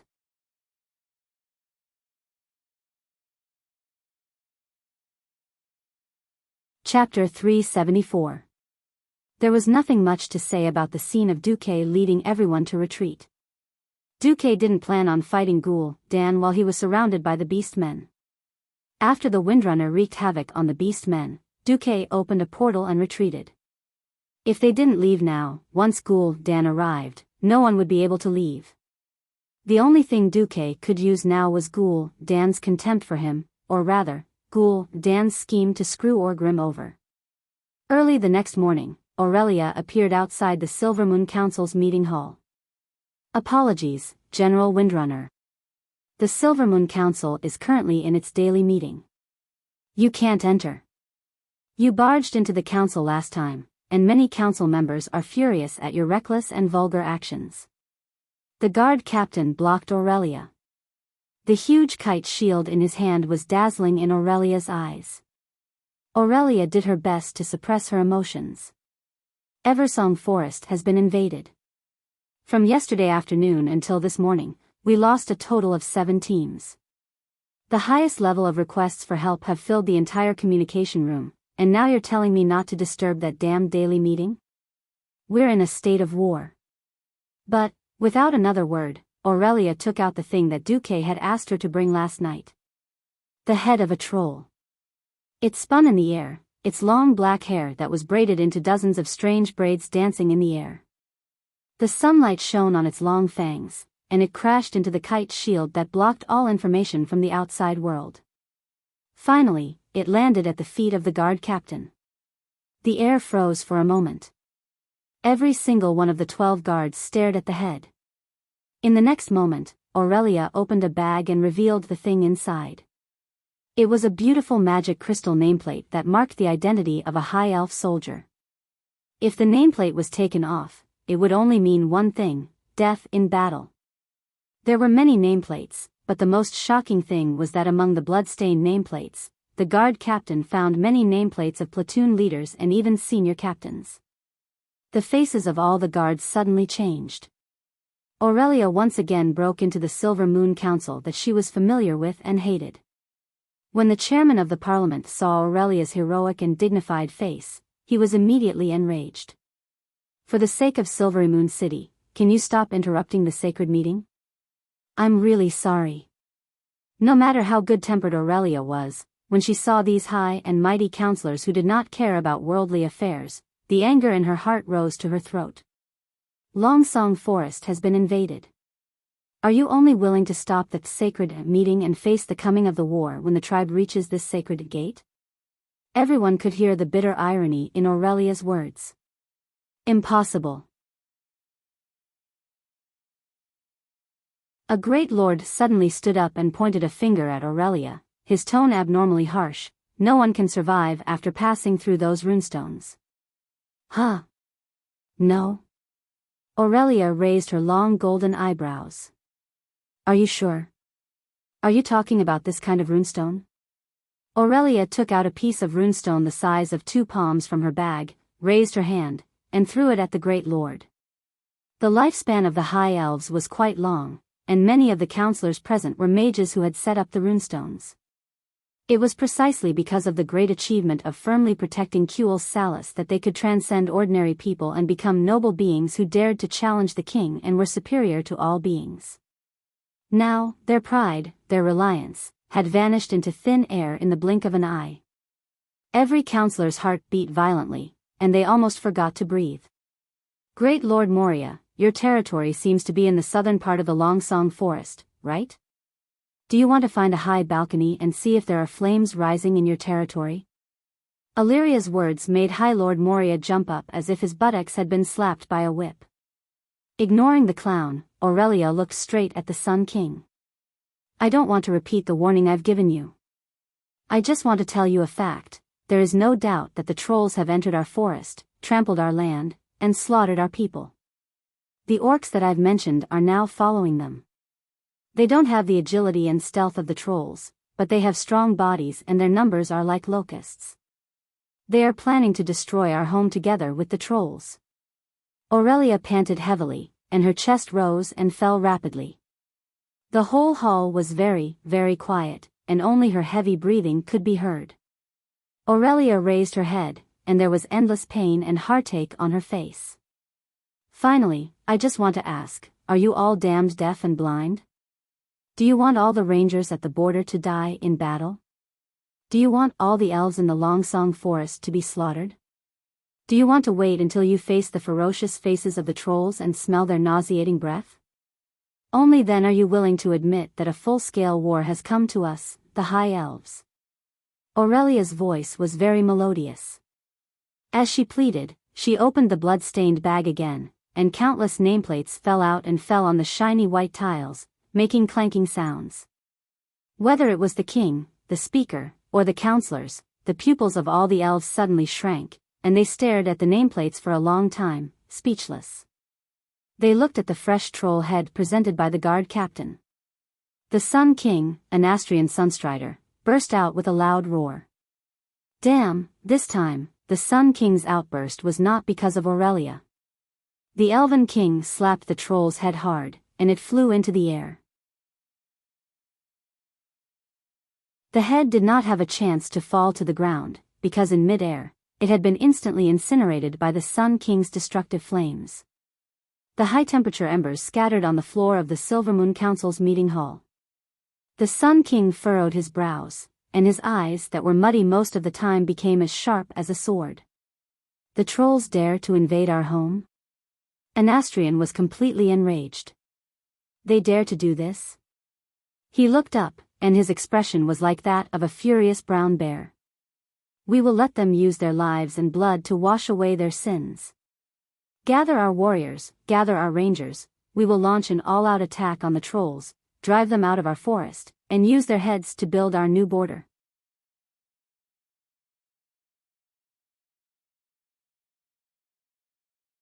Chapter 375. Although Aurelia was happy to see her king finally become determined, she had to remind the Sun King, the trolls are not everything. The threat of the horde is the most important. Fortunately, I brought powerful reinforcements. Duke Marcus of Stormwind City and his 30,000 private soldiers. Unexpectedly, the Sun King refused. No, I don't need human help. The High Elves can deal with the invaders themselves. Summon my son, Kale, that's. Aurelia instinctively felt that something was wrong. The elves were too arrogant and isolated. They thought that they were the source of the world's civilization. They thought that humans were just picking up the magic left behind by the elves. They thought that the mechanical creations of the dwarves and gnomes were evil. Thousands of years of isolation had not brought the elves anything other than the arrogance of the High Elves. No, perhaps there was. It was depravity. Thinking back to 3,000 years ago, Anastrian had almost been forced to abdicate by the Silver Moon Council. The reason was that Anastrian had taught the humans too much magic. Aurelia shouted for her king to pay attention to the orcs. Unfortunately, her opinion was once again ignored. Her clear voice was drowned out by the noisy argument between the Lord and the mage counselors. In the end, the Sun King dismissed Aurelia with a few words. Thank you for informing me again, my Ranger General. Now is the time for you to fulfill your duty. Bring your ranger troops and stop all the trolls. Before our army arrives, I do not wish to hear more news of the fall of the trolls. Wait. Where are the reinforcements? Our losses are already very severe. More than half of the troops have been crippled, and we have less than half of our full strength. Aurelia tried to argue. There are no reinforcements. Even if you can't do it, you must do it. The country let you lead the ranger troops to pacify the border. Yes, evacuating the people is also your duty. If you can't stop them, then bury yourself there too. What a joke. The ranger troops that were left with less than 3,000 people to fight against the allied army of 100,000 orcs and trolls? One had to know that the elven rangers had no advantage against the trolls. The current situation was that they couldn't even stop the trolls, and they still had to evacuate the civilians? Aurelia was furious. Of course, at this time, Aurelia naturally thought of Duque. Unexpectedly, the Sun King added, I don't care if your boyfriend is nearby. You are now the general of Cuel Salis. Do your duty, or I will prosecute you for treason. Also, if humans enter our borders without our permission, then we'll deal with them the same way we dealt with the trolls. The Sun King's words made Aurelia's heart sink into an icy hell. What time was it? Did they really think that they could rely on the elves to win this interracial war? It was obvious that they couldn't win if they didn't work together. Your Majesty. Aurelia raised her voice. Guards, take her away.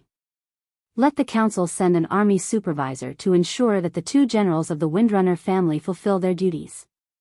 The Sun King waved his hand, and nearly 10 kite shields of the Imperial Guards quickly blocked the line of sight between her and the Sun King. Sorry, it's my duty. Please. The guard captain didn't look good either. Everyone's eyes were bright. Aurelia, the hero of the Trolls' War, had been stationed at the border for more than 3,000 years for the safety of Cuel Salis. This time, she had informed them of the large-scale invasion of the trolls in advance. The first time, she was completely humiliated by the counselors with words. The second time, even though she had the great merit of alerting the higher-ups, she was given the cold shoulder again because of her background. In the end, it was because all the higher-ups of the elves were mages, and they had a fanatical admiration for spellcasters. All beings other than the spellcasters were regarded as cannon fodder. If the Windrunner family was a mage family, she would have become the hero of Cuel Salis again by now. Aurelia was taken away. When a substitute counselor appeared among the heavily damaged rangers as an army supervisor, everyone's lungs were about to explode. Bastard. The Silver Moon Council is like Chocobo *T. Sister. Since we agreed to become Duque's vassals, we might as well let Duque's troops come in early, and we'll just pretend we didn't see it. Servanas, the most rebellious of the Windrunner's sisters, cursed angrily. But all she got was a slap in the face. Servanas was stunned by the slap. Aurelia's sharp voice said, You and I are now Cuel Salis's ranger generals. Right now, our hometown is under attack. How can you face the country and the people by saying this? As long as we still carry the epaulets of Cuel Salis, His Majesty's orders are absolute. Not to mention Servanas, even Aurelia felt an unsuppressible sense of grievance. Servanas argued unwillingly, there are clearly better ways to solve this crisis and avert a possible disaster, but you gave up everything because of your arrogance. This kind of method will kill countless people. Do you really want to suppress your unhappiness and force yourself to accept it? What else can I do? This is a time of war. If after the war, everyone is safe, of course I can peacefully serve Duque. But right now, our hometown is burning. If I do anything special, it will be treason. Aurelia couldn't help but shout. Sasha and Lilith watched the two sisters argue and couldn't get a word in. Both sides felt that they were right, but they couldn't come up with any better ideas. Sasha could only look like she was about to cry and persuade the two sisters to stop arguing. Servanas stubbornly said, Idiot. Don't you rely on Duque a lot? Then go find him. That guy has a lot of ideas. I'm sure he will think of something better than you. Yes. Why don't you go find Duque? With her sister's cover, Aurelia found the human mage that Duque had placed in the ranger army, Darnielle, and asked him to send a message to Duque using magic. Very soon, Aurelia contacted Duque. After she told him about her difficulties, Duque laughed. Idiot, you should have come to me earlier. I was thinking, if you were captured by the Sun King, should I declare war on Kuel Salas? Or should I use political means to bail you out? Please, I'm asking for your help. Duque, don't make trouble. Aurelia sounded like she was about to cry. You must be joking. This joke isn't funny at all. Alright, leave the task of delaying the orcs to me. You focus on organizing the evacuation of the people? What do you plan to do? Your soldiers can't cross the border. I promise that not a single soldier from the Alliance or Stormwind will cross the border.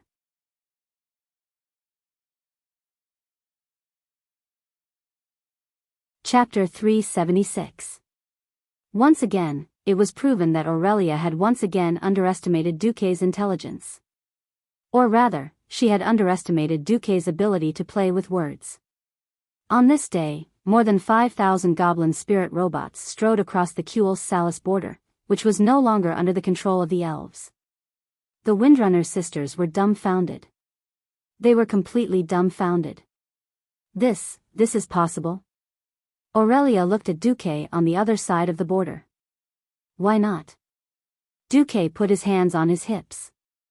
Is it wrong for a toy to accidentally cross the border? Furthermore, which eye of yours saw that these are mine? These are clearly elven products. Aurelia rolled her eyes at Duque flirtatiously. Her expression was truly complicated. She was gratified, but also did not know whether to laugh or cry. Right. In theory, these goblins belonged to the elves. Why? Did he not see the words Kuel Salas 10,086th Border Guard written in the human language on the outer shell of the goblin's armor? Of course, the elves would not have such a terrible designation, nor would they use a language other than the High Elves' language. They would also not have these gnome-style robots that would affect the appearance of the elves. Silvermoon City also had battle puppets, but those magic puppets were all round and curvaceous. They were obviously arcane style. In any case, not a single human soldier had crossed the border. In order to avoid suspicion, Duque had even transferred Darnielle back. A perfect game of words. Duque naturally would not do such a thing for the Bulsh *T Sun King. He only did it for the Windrunner sisters. More accurately, it was for Aurelia. Aurelia was very clear what Duque had paid for this. Duque had set up a fully automated robot production line in Karazhan. Naturally, Khadgar would help Duque with the work. To transport so many goods over, Duque had to do it himself. Duque was still not strong enough. He could only transport no more than 1 ton of people or goods at a time. Even so, Duque was exhausted. He was like a dead dog for the whole day. However, it was enough to receive a grateful look from Aurelia. He had to fight in the horde, and he had to pick up girls along the way. Nothing could be more perfect than that. On this day, the giant demon army, which had originally had an overwhelming advantage, ran into a huge problem. Because of Yao Yao Ling. Most of the giant demons that had been tricked by Yao Yao had died. The tribe was indeed annoyed by the warning function of the demon spirits. No one had expected that the combined power of the Yao Yao spirit and the Elven Ranger would be so amazing. Those seemingly silly mechanical creations wandered aimlessly in the Long Song forest. However, a high-speed paint arrow would suddenly shoot out from the Yao Yao spirit and hit a giant demon that was hiding on the tree. In a jungle battle, under the premise that both sides wanted to kill the other, the most important thing was to discover the other side first. In previous battles, concealment and enemy detection techniques were the most important. Observation, judgment, and experience were all indispensable. Any miscalculation would result in death. The appearance of the Yao Yao spirit completely broke this balance. First of all, the Yao Yao spirit was not afraid of death. It was a mechanical creation, and if it was destroyed, it could be dragged away. It was impossible to repair it on the spot. Duque ran back to Karazhan overnight to practice engineering, and all he could do was fiddle with a mobile version of the waste recycling robot 74A. This thing would automatically find the dead Yao spirit robots in the forest, recycle their wreckage, and decompose them into the necessary engineering parts. Without any worries, the Yao spirit naturally went to seek death. The Elven Ranger squad followed far behind, and the Yao spirit boldly opened the way. For example, this time, the Yao spirit suddenly shouted, "Help! There's a pervert!"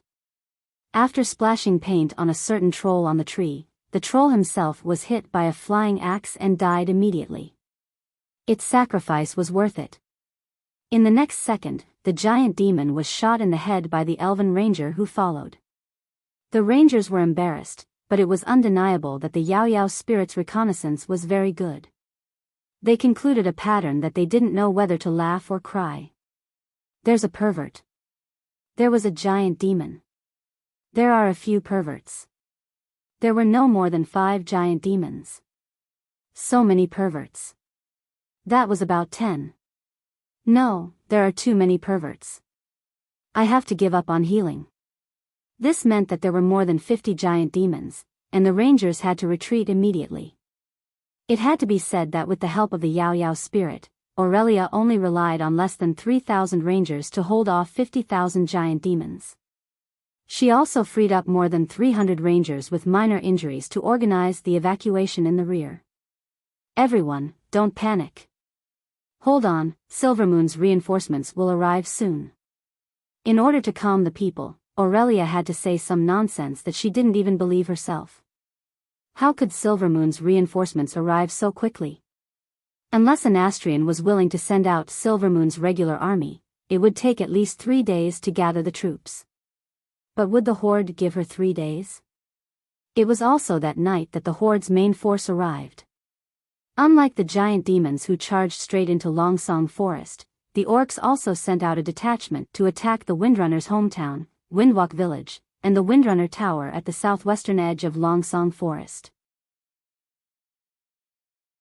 Thanks to Aurelia's advance notice, even though the officials sent by Silvermoon forbade the Windrunner family from evacuating to Silvermoon in advance, every family had already made preparations to retreat. Packing things in advance was not against the law, was it?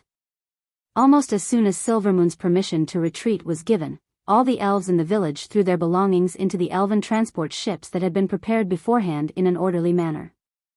In just 2 hours, they had all evacuated. The detachment of the orcs could only run back and follow behind the main force to guard against Duque's possible attack. However, the efforts of the Rangers only managed to slow down the Horde. The Horde's green tide drowned out all resistance. In just 3 days, the Horde had killed their way to the Eastern Temple, which was only 100 kilometers south of Silvermoon City. The elves relied solely on the temple's powerful magical defense system to resist the Horde's attack.